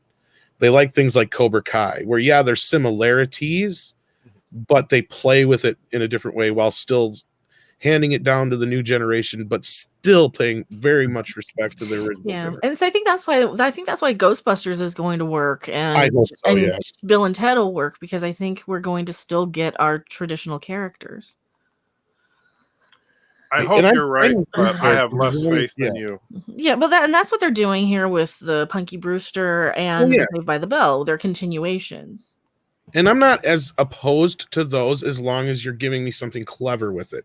If you're just going to come in and just be stupid and boring and drop them in just because they're older, and like I didn't like Full House to begin with, but I had no interest in that. That looked like the same fucking show as before. Well, I didn't like Full House either. I will be honest. I have never in my life watched an episode of Punky Brewster. I have no interest in Punky Brewster. So a Punky Brewster reboot, reset, sequel, whatever, I don't give a crap. Well, right, and that's one of the things. I mean, I've got a video for this that I've scheduled for tomorrow that I made yesterday. I've been trying to pre-record because there might be some special stuff coming up this weekend. So, the issue I have with Punky Brewster isn't it kind of a niche little market? I mean, how popular was it? It was, I want to say it was syndicated. Not a lot of people remember it. It wasn't Full House. It wasn't like the most talked about show. It was Punky Brewster. It was kind of a not super known sort of thing. Is this going to really be a big seller? No. I mean, I think Saved by the Bell might be, but I think a lot of people just don't want that one. In the pan, I feel like it lasted about 3-4 seasons, and then it really it was like big when it first came out, and then it like really petered off real quick. And then now Saved by the Bell, this is almost like unsurprising to me because they've had like a dozen fucking reunion shows and shit since then, so it's almost like they haven't stopped. It was like when they were doing this 90210 thing. It's like, didn't they just do one not too long ago? Yeah. And I never even watched Saved by the Bell, but I think if any of them are watched, it'll be this one. Well, and that's what they're doing. The cock peas are trying to get people to come to their streaming service. It's all about the streaming wars. Gary brought this up earlier, and I didn't get to listen to the rest of his chat because I had so much other shit to do, but he brought up the same thing, and it's getting there. This is it. We're in the thick of it now. Oh, yeah. We've got the next one now. We know what the next one is. It's the NBC Universal one. We knew this one was coming. They're announcing all these shows that we're just talking about here. This, of course, has nothing to do with The Princess Bride, but it's the same thing where we're getting the reboot sequel thingy going on. So, I don't know. I mean, I really have no interest in this because, I liked Punky Brewster when I was 5, but I don't think I'd want to come back. Well, of course, she is hot. I don't know how hot she is now. Wait, you thought Punky Brewster is hot? No, now as an adult. Well, yeah. I mean, wait, so as an adult, you think a little girl is? Wow. Okay. Hey, I'm saying that's totally wrong. Yeah, but no, I'm saying like as an adult, she got hot. So my point is what other reason would I have to watch this show other than to ogle her at this point? Right. I mean, I think it's for the girls who really liked the show, but even for me, I was a girl who really liked the show, like the first season. And then I think some weird stuff happened with, like, I don't know if they switched times or something, and it was whatever it was. I don't remember watching it past a season. And I really liked it, but I think by the time the Punky Brewster doll came out, I think I was like not interested anymore. It oversaturated itself. It was one of those things where it just didn't survive the oversaturation. Like Elf did kind of the same thing, but Elf kind of survives that in a way. Oh, I think Elf I kind of dipped out of too, though. A lot of those shows, because they're good for like a year, but especially when you're a kid and so much changes every year in like your interests, your personality, what times the things are on, when you can watch stuff. Like, if you have like an after school activity one year that you don't have the previous, you're not going to watch the next season of the show. I mean, yeah. We did get another super chat, Rob. All right. We did? Let me see what we got here. Oh, from Deranged Lunatic. I think he might be already be on the wheel. Let me see. Yeah, but still send us a super chat. Doesn't he go on the wheel twice? How does it? No, we're only going to do the wheel. Oh, her biggins. Yeah, she. I think that might have been part of why she. Didn't she get a reduction? Was one of her first surgeries. Yeah, well, I was gonna say I think that's another reason why the show kind of had a problem after a while. Is she kind of got too old? Really quickly. Yeah. Yeah. Is a nice way to put it. Yeah, and I mean, it's already on the. soon. But what'd you say, Rob? It's Range Lunatic. You're already on the wheel. All right. Well, here's what she looks like, at least close to now, I guess. So there you go. She's been on Stern a couple times. Oh, she's been in a lot of. I mean, she's been in other stuff too since then. It's not like she hasn't done anything, but she had a hard road for a while there. I know that because she was pigeonholed as Punky Brewster. I mean, and now she's pigeonholed as Punky Brewster, and again, yeah. Well, it's come back around to where these people can embrace it as long as they can embrace it in a healthy way. That's one thing. And I have nothing. I don't have ill will on this show. It's not interesting me at this point. NBC, the cockpit Universal streaming service is not showing me anything I want. Yeah. Not only is it not showing me nothing I want, but the thing that I would be interested in would be like a sequel, Battlestar Galactica. I am already I'm convinced it's going to be terrible. It's going to be It's going to be Battlestar Discovery. Yeah. Good God. It really is. I mean, that's what we're going to get. Yeah, because they want a modern version of it. Well, the modern shit. And I got into it with somebody because I said, yeah, everything's just copying what Battlestar Galactica did. And they're like, no, it's inspiration from. I was like, you're playing semantics with me. You know exactly what I mean. They're taking all of this from Battlestar Galactica anyway. So what is it going to do? It's going to be it's like photocopying a photocopy at this point. It's like running it through Google Translate twice. It's bad. It's going to be bad. We already had it modern and dark and gritty, and I don't want any more. I don't think I can take any more dark and gritty modern fucking sci-fi. Right. And it was well done. I mean, but yeah, we don't need to see that done over and over. That's it's like that's what killed the comic book industry is the idea that okay, we need to make everything dark and gritty from now on. Actually, well, and I just got to say though, real quick, Rob, it's not even so much the dark and gritty aspect. It could be dark and gritty, but as long as it's well written, that's what matters. We're just sick and tired of garbage. That's true. Yeah. I would take another dark and gritty BSG if it is well made over all the crap we're getting. Sure. But I'm just saying, if their whole thing is, hey guys, guess what? We're gonna make a reboot of Battlestar Galactica. And it's gonna be edgy and modern, and like Mecca said, yeah, you mean like in 2004 when they did that? That's been kind of the standard since. Right. Everything is trying to be that ruined Stargate. By trying to make it, right. I remember somebody really soon after Stargate Universe came out, somebody said, "Yeah, what happens when you mix what happens when you mix Stargate and Battlestar Galactica? You get crap." Yeah, that's kind of anytime you try and so now they're gonna mix like Battlestar Galactica with this modern interpretation of what modern sci-fi is based on what Battlestar Galactica did. In the first place. But you got another super chat. We got another super chat from Rookie Critic, $2. Yeah, thanks, Tom. Made for coming by. Made $300 today. Oh, cool. Yeah, he pimped me out. And my butt hurts real bad. I had to nap today because I earned $300 the hard way. Yeah, I make like $6 on my streams most times. I know, yeah. We got to do whatever we can. Steal this gimmick. I don't care, Mecca. We got to do whatever we can right now. Yeah, I've been napping today because I cleaned my apartment and I fell asleep. So sorry I didn't show up, Rookie Critic. I've been trying to not have a cold this weekend. Hopefully you guys will understand that I'm trying my best to heal up for this weekend because I have some. Yeah, she's got some stuff going on. So yeah, you might even be ducking out of a few episodes. You said so. Heads up, folks! If you don't see Mecca's here, that's why she's getting herself ready. $2 Panther again. Thank you so much. Yes, thank you very much, sir. Main reason anti-reboots is we can't trust writers. Oh yeah, because there's always a great amount of stuff that we always come up with here that we'd love to see, revisited if they could just do it right. There's tons of stuff that has tons of, you could do all kinds of stuff with like things like the Last Starfighter or other movies that live up to their potential to begin with, and The Last Starfighter is a special case because it hints at a larger world, and you kind of want more of that world too, right? That's especially as long as they don't try to to remake it, with a strong female character, And that's the other thing, is a forced agenda. Hey, you're just saying that because you can't handle diversity. You don't like it that I'm black and Asian. I'm sorry, Annie Trekker, that you're such a fucking racist. You're Blasian?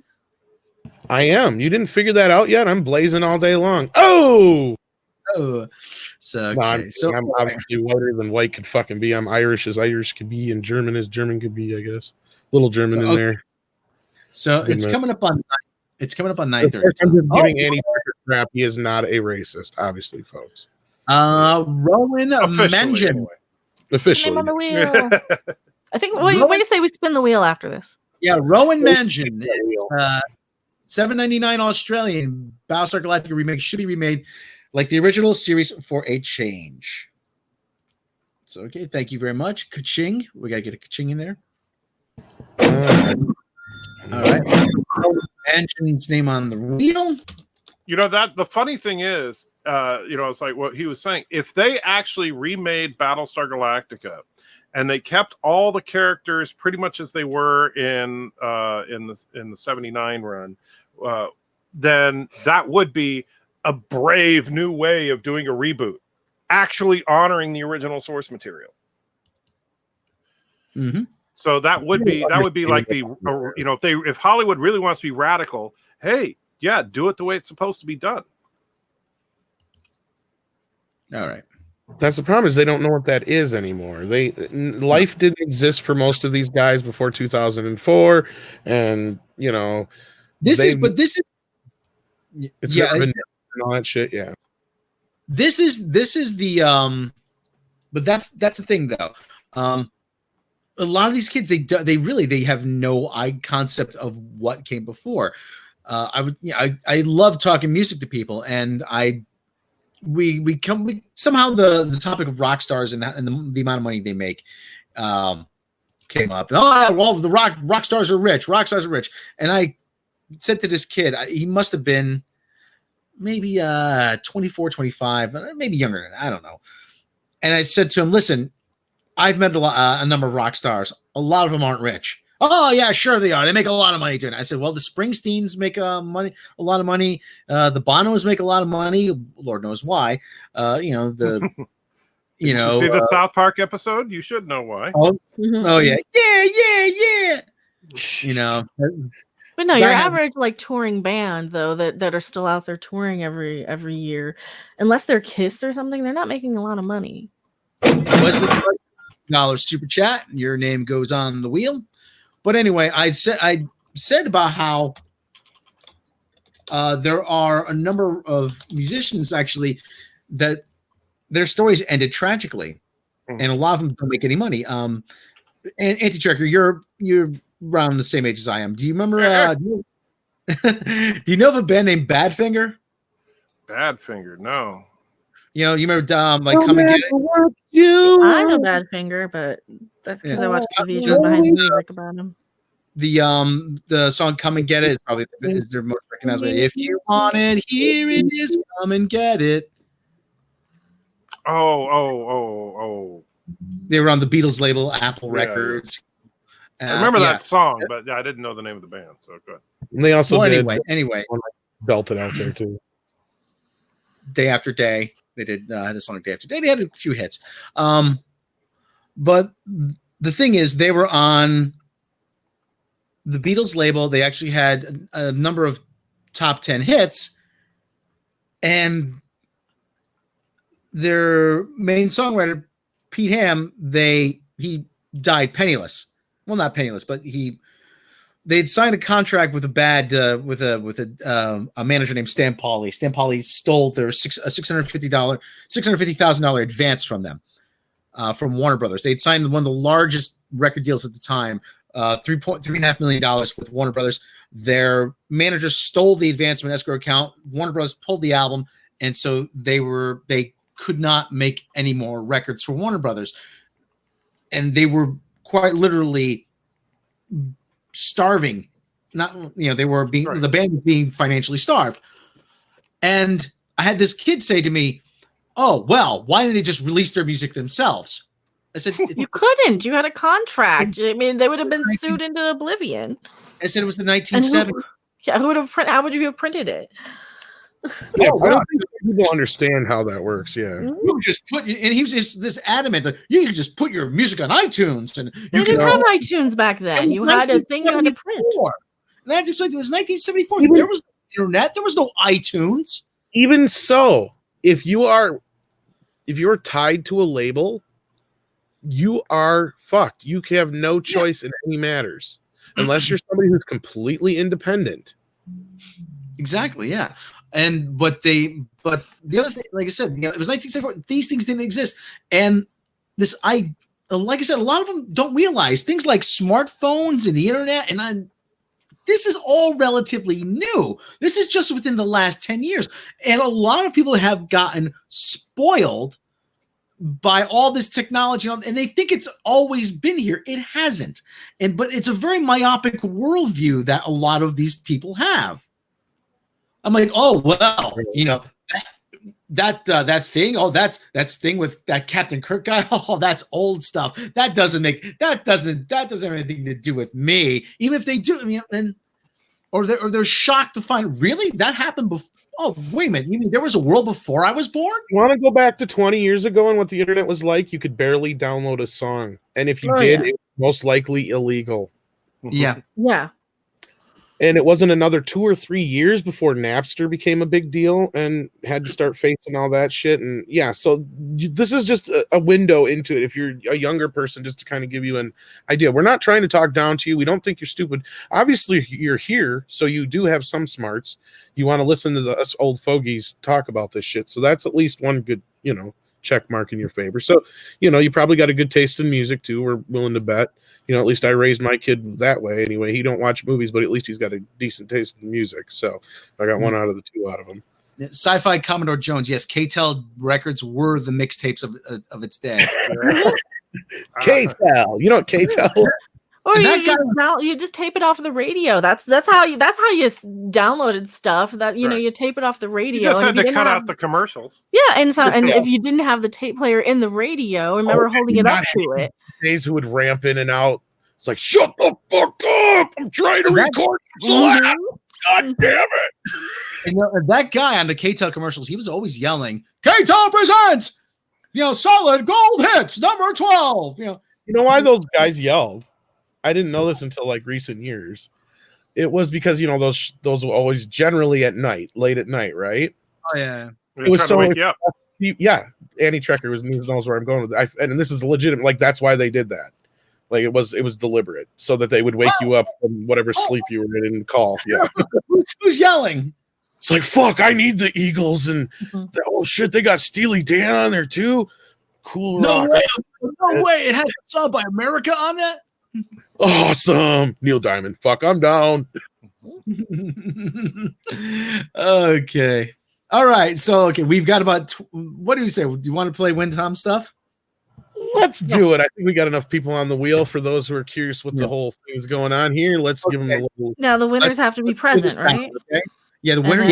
Send you your info either on email or what? Yeah, I'll give it one more. Yeah. So, Win Tom stuff. Okay, everybody. So anyway, how this works is we've added your name to this. Add this name to a giant wheel. Okay, let me screen share this if I can. Yes, please. I'm so excited. So, like I said, we've been the super chats. That's all going to cover. It's going to cover postage. We're going to give you a second here. If you don't see your name on the wheel, let us know because we do not want to. We don't want to, screw this up. Rollercat just added his name to the wheel. Yeah, Rollercat and I'm going to say this now since I've noticed we've had a few guys and gals from overseas throw us some checkles, as Rob likes to call it. I'm going to have to put together 2 packages. Like I'll have to have one set aside that's in case it's somebody from another country because I know like movies and codes and stuff aren't going to work. So I'll have to have one set aside, but I got kind of a concept here for tonight just in case. So. Okay. So, is everybody everybody see their name on the wheel? We can't see the wheel. You can't see the wheel? That's my fault. Sorry. Holy cats. See, there you go. If everybody sees this, everyone chime in. If your name's on the wheel, type yes. It's time for wheel finish. More or less say if I'm not on the wheel, speak up real quick if you can. And that's if you super chat. It's only for super chatters. So. Yeah, super chat. Yeah, super chat us tonight. That's what that's for, is to help cover the cost of the shipping. So yeah, here we go. Should we say what's up for the win here before or after? Okay. Yes. Actually, let's reveal what tonight's prize will be. Tom. First, and this of course is if hopefully if you're in the US these will work. I have a John Wick 3 and a Rocket Man code, a digital code for you to win. Ooh, nice. And a limited edition, I believe it is, at least 1989 Batman Funko Pop figure. So it's in the style of the Michael Keaton one. And I'm sure to throw in a few extra goodies besides that, but that's the main attraction tonight. So, Chief Cook adds, yep. Cook. Okay, another name. Got in at the buzzer. Okay, no more super chats, please. No more super chats, please. Don't say that. Just No, say you that. can super chat. They just won't count from now on. Yeah, we do appreciate every super chat. And as I said before, if somebody doesn't want to win, if you end up getting picked, just let us know right away. And I also said, and we'll, for future reference, because Black Phoenix 77 brought this up, if you're somebody who's giving us a super chat and you just want to give us a super chat and you don't want to be on the wheel, just put 77 in your message from now on. So that will make that a rule. So that's a rule. Okay. Well, like I said, we have boatload of people here on for the first edition of Win Tom Stuff. Can we get a drum? We're about to give the wheel spin. Tom, can we get a drum roll, please? I should have. Hold on. Kronos, did you hold on? Kronos, did you send us a super chat? Did he? I think maybe he did. Tom, can you see super chats? And I can only see so far. Otherwise, I have to go into the other thing here. Did you send us a super chat, Kronos? I thought he did. Yeah, we don't want people. We don't want people not on the wheel who sent us a super chat. Well, you know what? Let's just give him the benefit of the doubt. Never mind. He says never mind. Oh, okay. All right. Okay. I lost it. If you did, seriously, we'll put you on the thing. Right? Yeah, we'll put your name on the wheel if you did. I think you have in the past. So, okay. Well, all right. Well, thank you for being honest. All right. Well, are we ready to spin, guys, out there, and give everybody a second just to catch up? You want to put his name on? Don't worry about it. You know what? Yeah, just put his name on there for now because he has in the past, and it was our fault for not really being clear on that. But we'll try and work out a way where we can get maybe we'll put together packages, like smaller packages for people who don't. Wesley Crusher, your name is on the wheel. It's right here. Yep. All right, everybody. Shut up, we're about to give the wheel a spin. Thomas, drum roll, please. The first ever winner of Win Tom Stuff is. I like the little clickety click it makes. Rolocat. Rolocat, awesome. Nice. All right, well, Rolocat, you won the movies. Hopefully, you're living in the U.S. so you can use those. If not, we'll have to worry about that later. But we do have at least a Funko Batman pop for you from 1989 edition, and that's in a nice, cool little black box with silver foil. I got to get my camera up and working. Did everything freeze? Or is it just me? No. Was it Crusher? You were on the wheel. You were on the wheel. Don't listen to Wesley. He wants back on the wheel again for more money. But thank you again, Wesley. We've been having fun with Wesley since he came in. Congratulations to Rolocat. Thank you, everybody. Rolocat, reach out to me on Twitter or the Facebook group. You can find me in there. Just message me and we'll get me your address and we'll take it from there. Yes, so I'd like to thank everybody. Let's thank everybody for playing this inaugural edition of Win Tom Stuff. Thank you everybody for the super chats. Tom, do we have anything else? Any other things to cover tonight? There was a couple things, but I don't know if you guys wanted to wrap it up or if you wanted to buzz through those things real quick. There was some posters and some other things. We can save that shit too, if not. Okay, well, that noise from Mecca, I think that means we should probably wrap it up. I'm just kidding. Oh, that's like so I'm trying to respond to something. And I'm like, I hate it when like I just go respond and they're like, it's deleted. all right. All right. Unrelated drone. So anyway, like everybody, thank you That for was super. fun though. That was fun. I will. We hope to do this every week. So, Or at Or at least every so and like often. I I said, still need work out to at night. over Picard though. What was that? I still need to groan over Picard. I might. Oh, forget yeah. about Well, that. yeah, you got to do your own thing for it if you haven't already. But yeah, so like I was saying, I'll try to work out something though where we work out a little bit smaller package, so where like we can try and get like everybody who wants to be involved, so that you don't have to send in a super chat. I don't like that, but to be able to afford to send this stuff out, I need to be able to cover that. But we did really great tonight, guys. So I think that's a win for everybody. I think this is something, and I'll even make the prizes a little bit more exciting in the future. Maybe I got to start digging through my stuff some more. Mm-hmm. And we, like I said, it's like I said, it's like spread the love, share the love. So, And I will say, some of this stuff is going to be like opened or pre-used or whatever, however you want to put it, but it's never going to be junk. I'm never going to send anybody anything junk. Okay, so it's going to be at least decent stuff. At least I hope, in my eyes. Mm-hmm. All right, everybody. If you like what we do here, if you like Win Tom stuff, you like what we do, please hit that like button, leave a comment, tell us what you like. If you didn't like it, tell us why you didn't like it. If you really like it, and make sure you click the bell icon too. That keeps you abreast of all the notifications. He's out of breath. If you really like what we do, head over to main channel, like, subscribe over there. Mr. Kurt LP. We wanted to call it that, but for two reasons we didn't. A, well, obvious. It's not junk I'm giving away. And B, well, of course, everybody get all up in arms because we're talking about, my junk. So yeah. Well, anyway, if you like Tom's junk.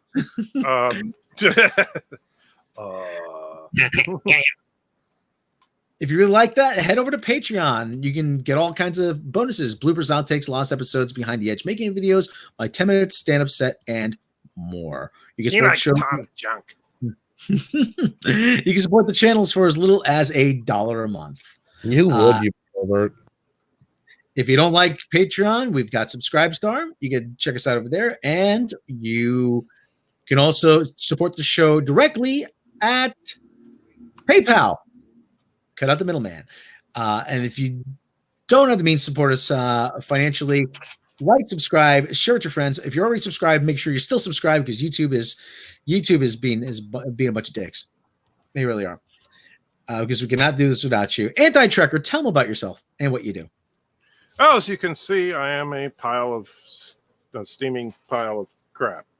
And so if you like steaming piles of crap, come over to Anti-Trekker. We do live streams, 6 times a week. Are you doing one tonight?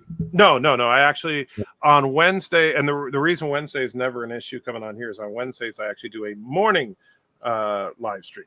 And so DJ, I'm sorry, I can't play Super Chat number 23. I will say, yes, I do a million different Super Chat animations, which I've shown off a couple of them here in the past. They're a lot of fun. But just come out, hang out, have a good time. That's what we're all about. We're all part of the nerd community. And that's one of the reasons I love being here, because Tom, Shlomo, and Mecca are all genuine members of the nerd community, and we need to stick together, even when we disagree about stuff. It's okay, and that's something that I love on our channel. We have knockdown, drag out fights sometimes, but at the end of the day, we are still part of the same community. We're still friends. Just keep your hands back. I bite hard. No, but no, it's true. And all seriousness, not to drag this out too much longer, with all the crap that's going on with YouTube right now, us channels like us, all the Fandom Menace, all of us, we need to stick together, because if something happens tomorrow, we all need to be a island of the League of Non-Aligned Worlds. Yeah, that's what we are. Union, whatever you want to call it, to a point where we need to be able to be ready in case the shit hits the fan, because I think the shit's hitting the fan, but that's just me. Well, they changed. So what's going on today is that they've changed the how YouTube and Social Blade count sub counts, right? And I've noticed the Quartering has tweeted about this. Like I'm seeing in my sub feed, Angry Joe with 2 million subs has like a 4,000 view video from 7 hours ago. Right. So it's stuff where they changed how YouTube and Social Blade view the sub count, but what they didn't realize, I think, this is my instinct on this one, is that algorithm that recommends your videos needs that constant sub count, because the more subs you get, the more you're recommended, etc., etc. But since nobody is getting subs, nobody is getting recommended, according to this new data tracking and numerical sort of system that they've got. So can we just say they're just being dicks? I think that's they don't know what they're doing, and they're changing stuff because of PewDiePie apparently again. And what did PewDiePie have to do with this one? Oh, it was when PewDiePie and T-Series were going back and forth at each other. I mean, my day isn't terrible for like views and subs, but like recent videos are not getting shit. Like recent videos, nobody's getting notified. You have to uncheck and recheck the bell, etc., etc. And yeah, it's social. Well, Considering, yeah, go ahead. Social Blade put out a tweet. YouTube announced they're going live with abbreviated subscriber counts in September. While we're not happy they're going this route, we'll be adapting the site to support this change to keep providing you data. So. Yeah, the abbreviated sub count is not sending the actual number, only the first 3 digits. Mm-hmm. So yeah. So they're just screwing us all. It's shady. And it's just like the shit where I've noticed where people are getting double ads. And it's like our revenue is at an all-time low. How can that be when the people are getting double ads and shit? Exactly. And all this other kind of crap. And it's like, this is just not adding up. So again, all we can do is band together and stick together, and what happens to one of us affects us all. So we need to be prepared, and old man Picard made me say this again. Weenus! Yeah, I said it. So anyway, here's their pinned tweet, actually. Hold on. As of about 3 p.m. Eastern Time, 1900 UTC, today, YouTube has started to abbreviate subscriber counts via the API. Right now, it seems to be hit or miss which channels have exact numbers and which ones don't. Read this to see how best to use Social Blade going forward. So, yeah. It's there. Yeah, YouTube is screwing with Social Blade. Mm-hmm. And I think that's affecting the rest of the algorithm. And that's just my hunch. Yeah. Because all of these things are all intertwined. They're all connected, right? And what is even the point in screwing with Social Blade like that? I mean, what are they trying to accomplish? Well, remember when there was the big, they want to crack down on like bot accounts and bot channels so that people don't do the whole PewDiePie T-Series thing where people are just watching the sub counts just to see how high they can get them and who can, or when T-Series would take over PewDiePie as the highest sub channel. So they don't want a lot of bot accounts, which I understand. They don't want a lot of people faking it. There's certainly been people in the, in YouTubers that I have watched who I know for a fact, did not gain 25,000 subscribers in one day, and I'm not going to say who they are, but I've seen that type of thing happen, some channels I've not, I've unsubscribed to since because of stuff like that. And I understand that you don't want to do that. I certainly wouldn't have the balls to do it, but at the same time, you kind of need that sub count live. So I need to know, okay, what videos are doing well? What videos, like, what do people want to see? And people are like, oh, you're just doing it for the views. Yeah, you don't do a YouTube channel. That's kind of the point. Lock your videos up and put them all private, right? I could do that for my own creativity. I'm doing this because I want to make a YouTube video. For the ad revenue, for the entertainment, because I want people to watch it. I want as many people to watch it as possible. It's just bullshit. Well, they don't like us loose cannons. They don't like us who can't be controlled by by the media and by corporations. Yeah. And the other thing too is that they're leaning more towards the the traditional corporate media, Right. the CBS, NBC, the Fox, the ABC. Because it's safe for advertisers, Rob. I mean, we went through this. And- Yeah, because they won't cuss like a sailor and call out their on their Not even on their just that. crap. It's not even so much the language you use; it's what we talk about. Exactly. It's what we say. It's the honesty we speak with, and it's the reason why these fine folks who have hung out with us here for the last almost 2 hours, that's what scares them. Mm-hmm. What scares them when Gary goes live and he gets over 1,000 subscribers. What really scares them is when Doomcock goes live and he's got over 1,000 viewers. What really scares them is when the guy council, like you guys did last night, go live, and I seen you guys had over 2,000, I think, watching at the one point. Mm-hmm. That fucking scares them. And Nick Ricada, look at what Ricada pulls in every night. He's got 7,000, 9,000, 12,000 people some nights, but a pretty average 7,000. 1,000 for that umbrella guy. And these are just people that you can actually talk to and get a hold of and email. And these are people, and the same thing with me, same thing with all of it. We're not controlled by the fact that we want an interview with Kathleen Kennedy. I don't care about getting an interview with Kathleen Kennedy. I would love to get an interview with Kathleen Kennedy. I would she would hate it. I would love to, but I'm not going to sell my fucking soul for it. Exactly. Yeah. I'm not going to suck Mickey's dick to do it. And that's what a lot of these sites do. And wait a minute, you need to get over here. go to camp, yeah. He'll do it. He'll work very hard at doing it. Who's gonna suck my dick? Yeah, and Mahler gets a huge crowd too. Yeah, Mahler gets a huge crowd. Like, they don't like the fact that we can do something independently and that we're kind of organized. We're not like all controlled by anything. We're just of this. Individually, we may be weak. Mm-hmm. Right? And sure, 2,000 people isn't a really big amount of people in the grand scheme of things, but it's not just those 2,000 people. It's the other 200,000 people that watch that video afterwards, and the hundreds of thousands more. It's, we are the honest media. That's what they don't want. They want control. It's like that fucking Picard article we started with. That is complete propaganda from beginning to end. Rob knows what I'm talking about. Mecca knows what I'm talking about. Trekker knows what I'm talking about. It's their Bible. That was a page ripped right out of their fucking Bible. Says, here, this is what we're going with this week. Run it. Gosh, did somebody say some dick sucking? Well, I don't want to do it again. Isn't it Donald's turn? Kind of slippery. Yeah. Well. So anyway, but the other thing too is I was going to say is that the guys like Jimmy Fallon, Jimmy Fallon cuts up his show into 5-minute segments so that it will look better on YouTube as 5-minute clips.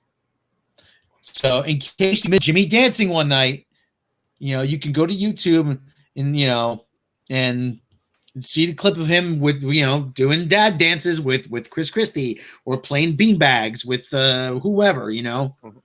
But the thing is, if I want to watch network television, I'm just going to watch network television. Yeah. And I don't know. I don't understand why YouTube doesn't get that. Yeah, I don't want to watch that crap anyway. I think that's for the millennials who don't actually watch the shows and they just watch it on YouTube. Well, I've been saying for a while now. Pretty soon, we're just going to watch the parts of movies that we want to watch. We're already doing that. Yeah, we already do. Yeah, I was. The other day I couldn't remember how the 1975 movie Rollerball ended, so I just went to YouTube and sure enough, there it was. But now you're just going to have people who are just going to watch those clips and just ignore the rest of the movie. Luke, you shall not pass, trying to gene splice everything together. I highlights, yeah.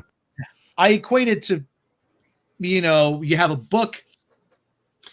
I equate it to and someone once asked me why version of videos. Yeah. Everything's gonna be high. I equated it one time to, let's just say, if you have a book. I worked really hard. I give someone this book and said, "Hey, man, I think you're really gonna like this. I worked really hard on this. I spent a year writing it. I think it's really entertaining. Here you go." And the guy you give it to Okay, all right. It takes like the first 3 chapters. Let's tear those out. I'm going to take chapters 2, 4, and 7 from The Godfather. I'm going to put here. I'm going to scribble on these couple of pages here. Oh, what are you doing to my book? Oh, well, he goes. I'm changing it. But I worked hard on this book. You know, the whole idea is for you to read the whole thing. Oh, but this is how I want to read it. I mean, to me, it's kind of like that. Everything is just in this such short attention. Everything's tailored to short attention spans. And I hate to say this, sound like an old man. The internet has rewired our brains so that we can't focus on something from beginning to end. Which is why you have, like I said, Star Trek Discovery, where you hear an explosion or you see a flash. Oh, it's time to look up for my cell phone, as you've so frequently said, Mecca. Well, and you would bring up another good point, Rob, and I think that's true, is we live in this society now where we're not allowed to get to be brought to a movie like a Tarantino would do, where we get to see his vision of something. Yeah. There's so many people in a committee. There's so many test groups and all this other bullshit and producers and everybody gets involved where it has to be safe and it can't be anything that challenges the viewer. Yeah. And makes them uncomfortable in any fucking way.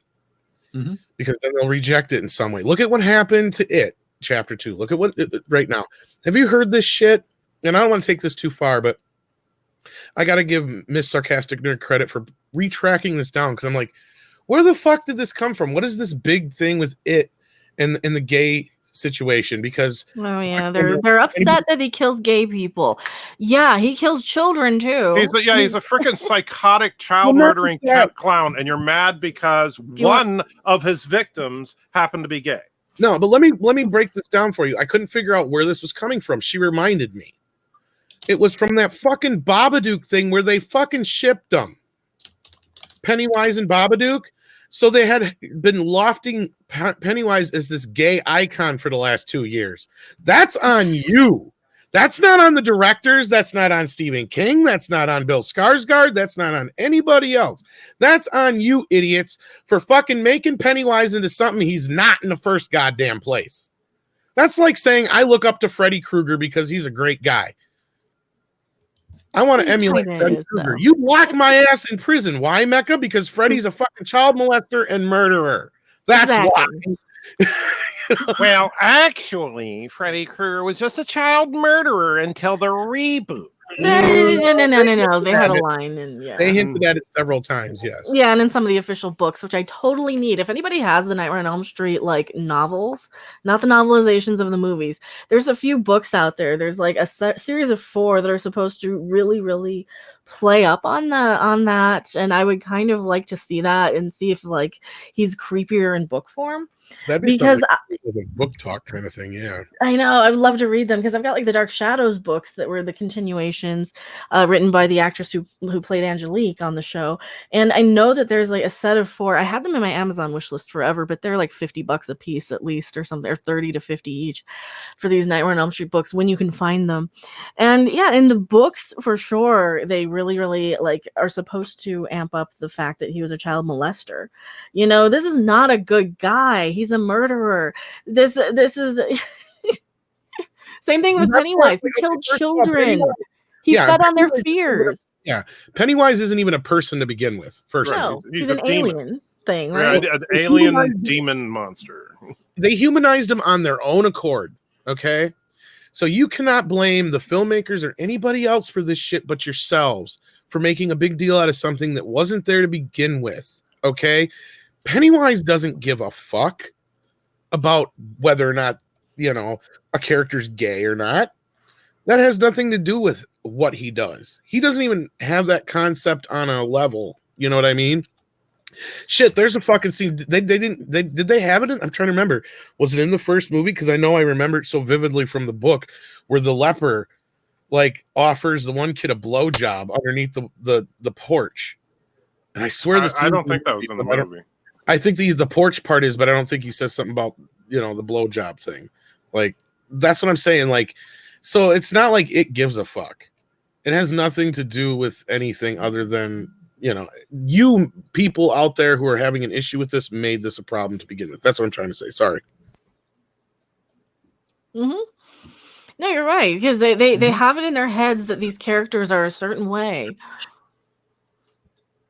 And like, no, I go by what's on screen. Yeah, I go by what's on screen, not my head canon, okay? Yeah, that's another thing that Rob always gets bitchy about, and I do too, and I'm sure Annie Trekker's not a fan of it either, and I know Mecca isn't, where people create their own versions, and that's what they are claiming we do about Star Wars and shit. That's the fucked up funny part. Right. They're doing the people that hate us do it. Yeah, the people who hate us, they're the Reylo shippers. They're they're all these people, like, yeah, they have all these fan theories. We didn't as much. At least I didn't. I'm like, oh, well, that'd be cool if this and this and this happens. Let's see what happens. But you get this certain demographic of people on Twitter who are obsessed with these characters to a point where they stalk and threaten like the actors' wives because they want them to be with the other actor from Star Wars, right? Like, weren't they going after Adam Driver's real life wife? Oh yeah, Wilford brought up a good point. Technically, in the book, even though they bop back and forth, it is kind of female because it has children. Yeah, that's something my daughter pointed out to me, actually, that she is disappointed that they didn't include that in the film.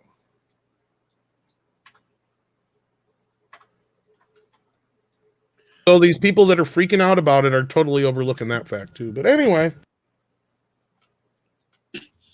Oh, well, they never read the book. They never read the book. They got into it because the movie was trendy and they bought a pop figure of it.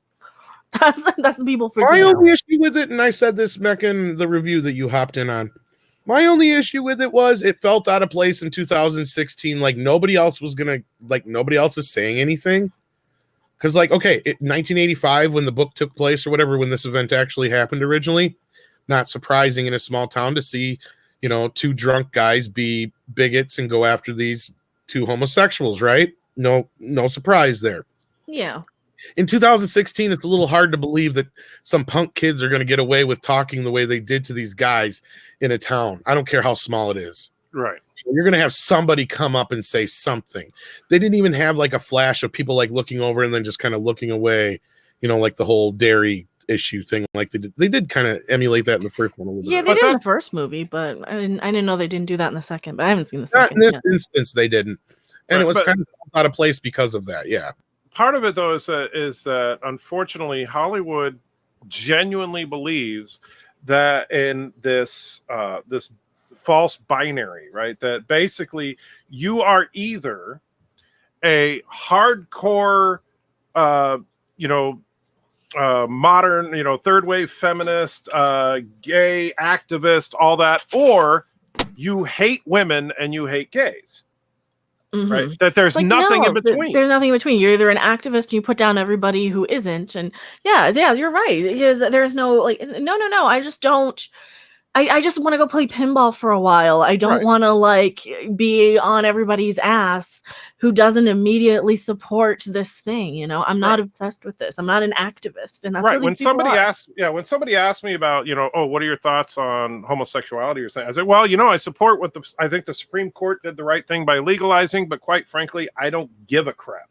It's not something that's a deep part of my life.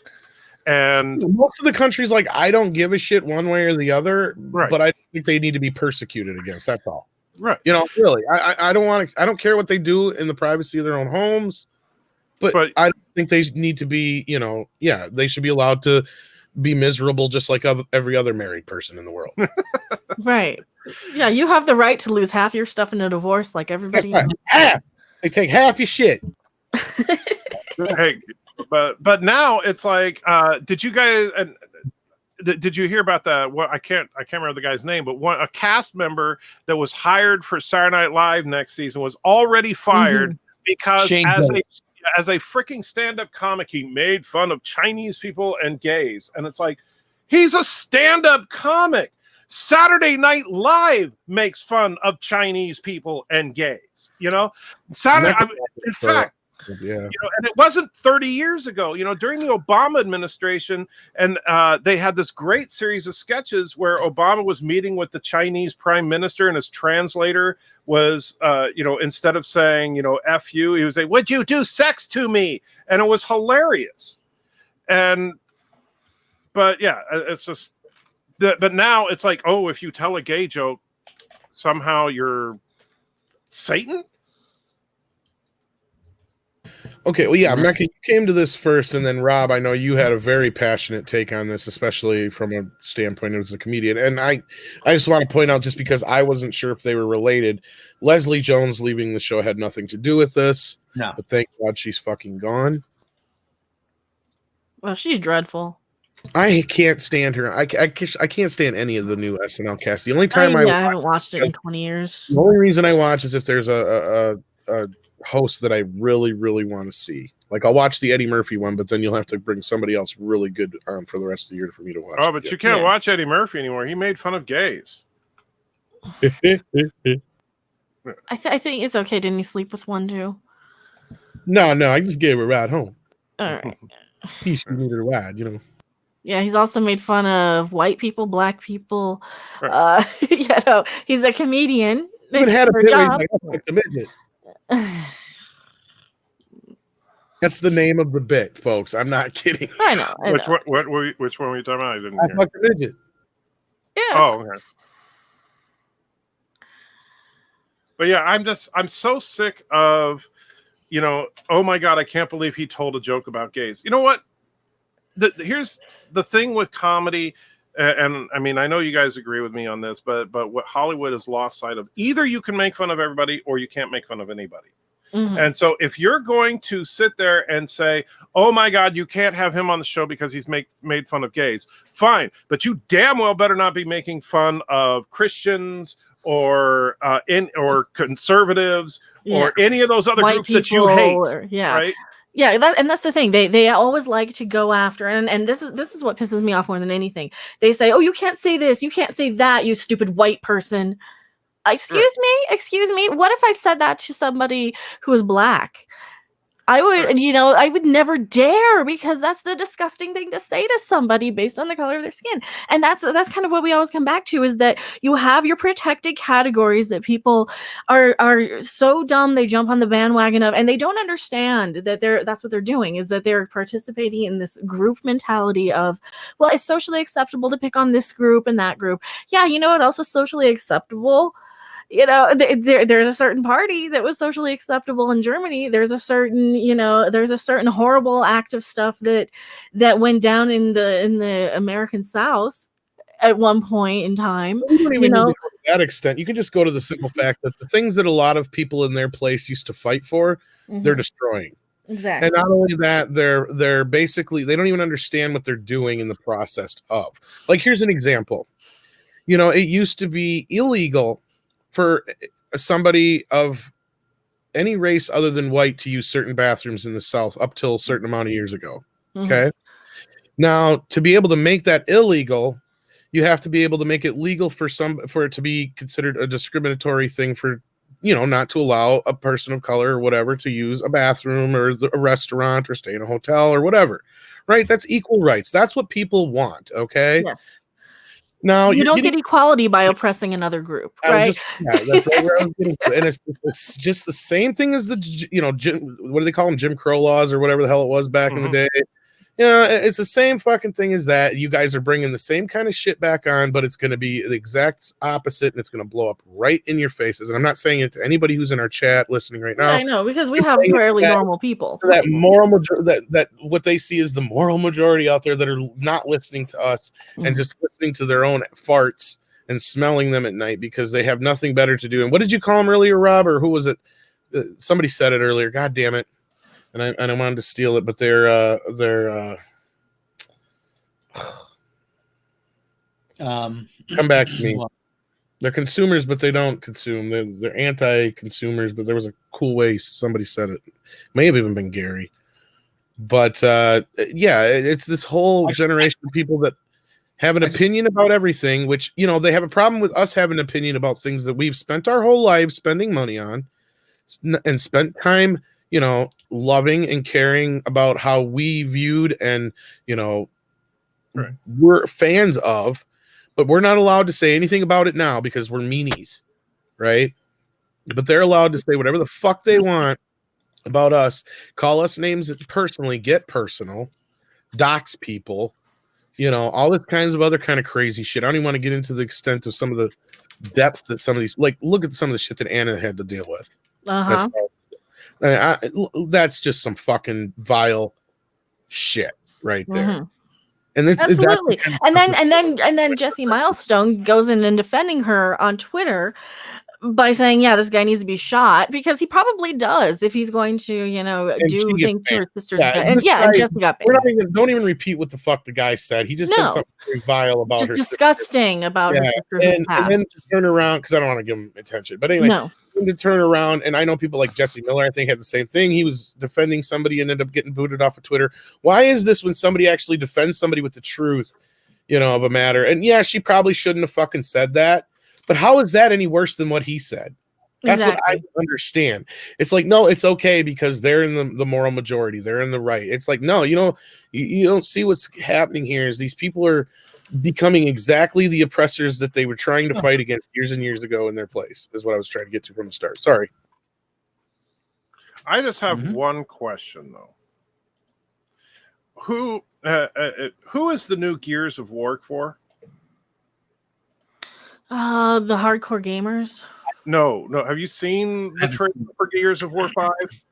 I haven't seen much of it. So, yeah, because I haven't. It's hilarious because I played the original Gears of War. Yeah, it was a fun shooter for what it was. Yeah, they're fun enough. Yeah.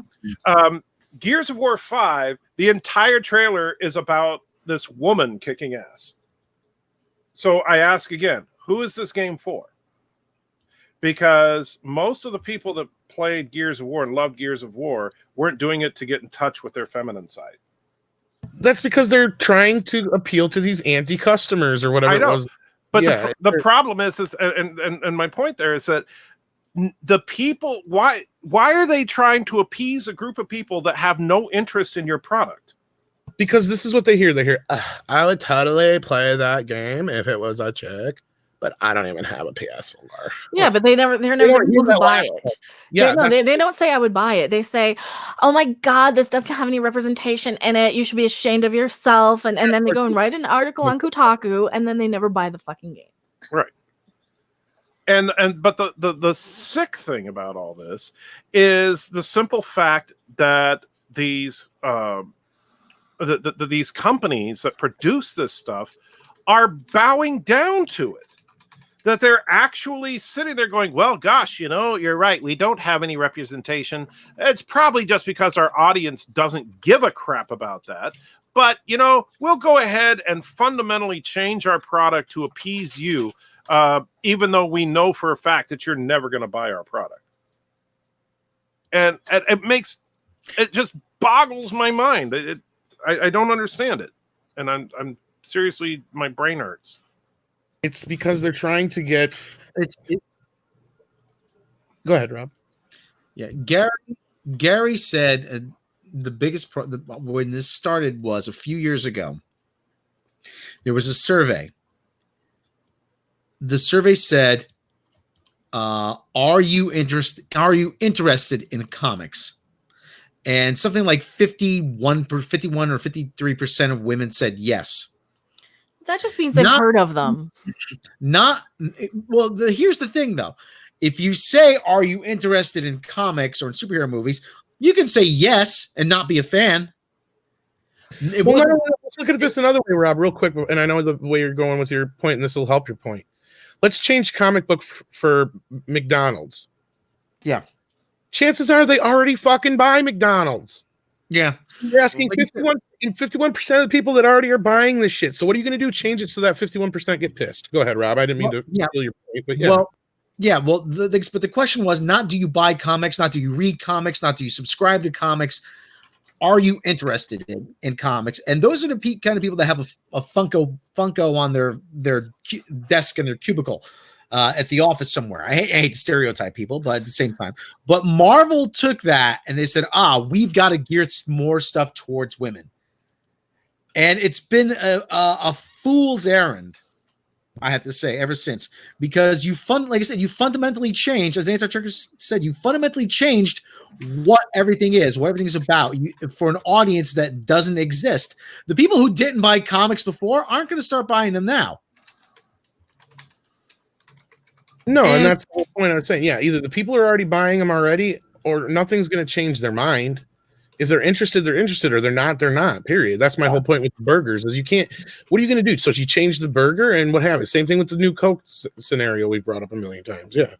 What's great is though, I mean, you had people who said, there's especially Marvel. We want more representation, and they pat themselves on the back. But then you had got a guy like Young Ripper, and he says, "Man, fuck this shit. This is so bullshit in here." He goes, "I don't." He goes, He actually said, this is insulting. This is insulting. He goes, "I'm getting sloppy seconds. I don't want a gender swap or a race swapped character. I want a character with its own identity." Right.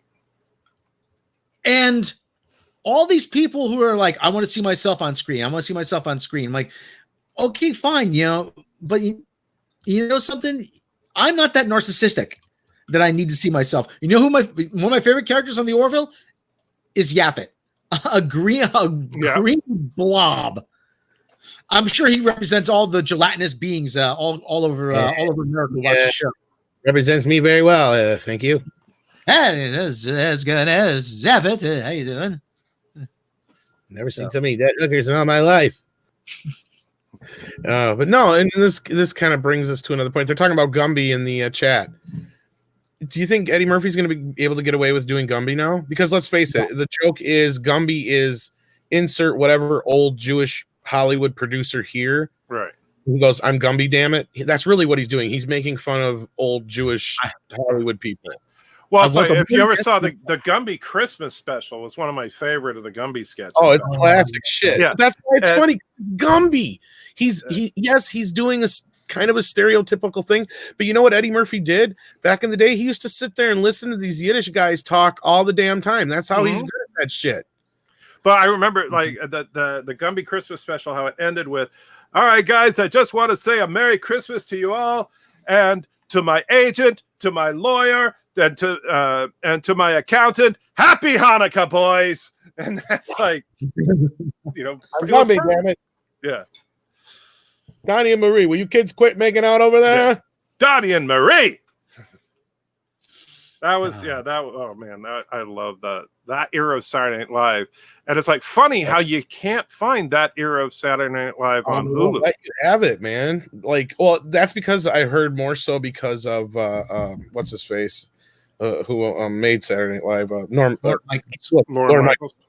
Yeah, because that were the years that he's not a part of are the only years that people have had a hard time getting a hold of. They've only released the first 5 seasons on DVD and some later seasons on DVD and bits. You can find like bits, like you can find certain people's greatest hits, but that's it. Like he's very adamant about like not allowing those out there very often. Like they were on Hulu for a very short time, and you can find some of Eddie's clips on YouTube and shit still. But right, but that's stupid. I mean, NBC, they.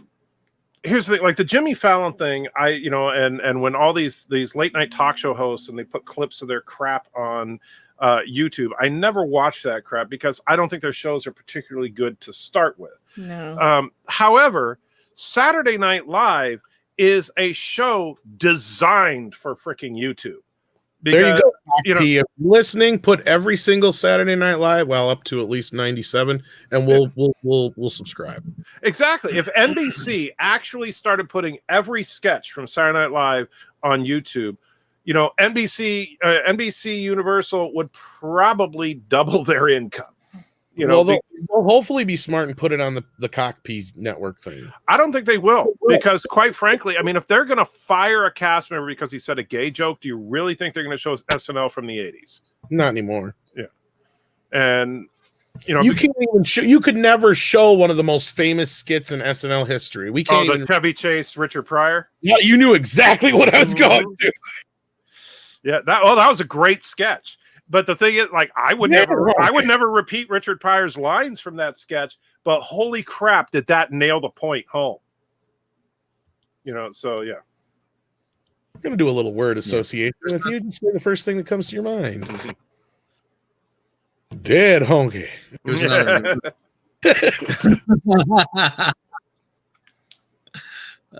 Oh God! All right. Well, we've actually gone. Wow, we've gone way longer. Way far. Sorry. Bonus content. Yeah. All that because I went off about the nerd community when I was trying to say sub to my channel, please. Right. I'm desperate. Because I'll tell you, with these algorithm changes Mecca was talking about, oh man, did I take a hit again? Well, I got a fucking Brie bot on on my Elvira pinball video stalking me, saying, "Stop using Brie Larson. This is about Elvira pinball, you fucking retard." Like, I mean, I don't mean that to make fun of mentally and patients, but that's the word that the doctors used for these people, right? Who just have no concept of this shit. Like, dude, it's not. It's not about her. I'll come to your defense. It's almost fitting in this case because I've always told my son one thing, because he's got like he's autistic and he's kind of got like Asperger's. People call him retard and stuff like that all the time. I told him no. You tell him that he's not obsessed with Brie Larson. He's not one. The retardation is where something is one way and it gets worse. I've been born this way and I've been this way my whole life. So no, I'm not retarded. These people that are acting this way, I can imagine at one point they were smarter people. They have literally gotten to the point where their brains have retarded due to the stupidity in their lives. Exactly. You know what I mean? So, and I don't use that term lightly. So, yeah. I know, and I don't mean that as it's just seriously, it's an Elvira pinball. I've made 20 videos since I've made a Brie Larson one, and that was when she was drunk and high out of her mind. Go comment on that one from 2 weeks ago when I made it. Don't comment on like a pinball. This has nothing to do with her. You're just here bullying me, telling me to not make money off of somebody who has nothing to do with this video. Like, are you stupid? Are you dumb? Do you need to eat a curb? Because I think some of these people might need to eat a curb. I hate these. No, I'm seriously. No, and I would never do it, nor would I encourage it. That's the point. I know that's the point. You got to be careful what you say because, like I said, never encourage anybody, nor would I do it. But I won't stop anybody if I see them getting the same thing they give to me. Let's just put it that way. I'm not going to go out of my way to piss on them if they're on fire. Seriously, I don't care. I'm getting sick of it. It's like the whole cancel culture thing. I'm getting sick of it. We need to cancel culture, and all those people who cry for it, then you turn the shit on them. You know what I mean? It's fair game at this point. It's gotten to that point with all this bullshit. I'm getting tired of it. So yeah, I'm so tired of it. I'm tired of Star Trek. I'm tired of I'm tired of the Star Trek people. I'm tired of the producers bullying the fans and hiring these marketing firms to lie about us and their stupid fans that recite the same bullshit back. It's like, are you dumb? Are you really that stupid that you think that we all are a bunch of like racists? We're Star Trek fans. If we were, we wouldn't watch the fucking show, right? You've got white people, black people, every color of the rainbow on Star Trek. Right. If we hated that, we wouldn't watch Star Trek. Yeah, we bring up the fact all the time that they ignore you in a lot of these instances because you go against their narrative. Yeah. Because I'm an LGBT person and I'm a female and I don't fit their little narrative of hating straight white people, apparently. Well, and here's the thing. I mean, look at us right now, because like Mecca was just saying, she's LGBT and all that. I'm a white conservative Christian male. And guess what? Mecca and I are on the same panel and we're friends. Mm-hmm. And oh my God, how is that possible? And you know what? I know you're not a racist. And I would never assume you were, because I'd be like, oh, you're a Star Trek fan. Right. That kind of goes with the territory. I am not a racist. I hate everybody. Right? Oh, boy. Well, anyway. All right, kids. Like I said, we gave you some good bonus content here. That's Rob's time for I gotta pee, and we're going. Thank well, he you. also has some stuff to get done too. Yeah, and you guys get to do, but no, again, thank everybody for the super chats. Do check out Annie Trucker's channel. Do check out Mecha Random's channel. Get a hold of me, Rolocat. Get a hold of me, and we will work out getting you your winning package from Tom's Stuff, and we'll try to play this again next week. So stay tuned for that. Again, thank you everybody in the chat. Rob, go ahead. It is not a Marvel no prize. I mean, where you get no prize, I used to love the Marvel. I wrote like for 5 times for no prizes. Never got one, but so did I. Okay, everybody. Thank you for joining us. We will catch you next time. Krispy Kreme McDonald's. Sweetest. Do I have the finger? Kurtzman. My name's Bender. Hello, Bender. I bend girders. That's all I'm programmed to do. I like big Asian butts, and I cannot lie.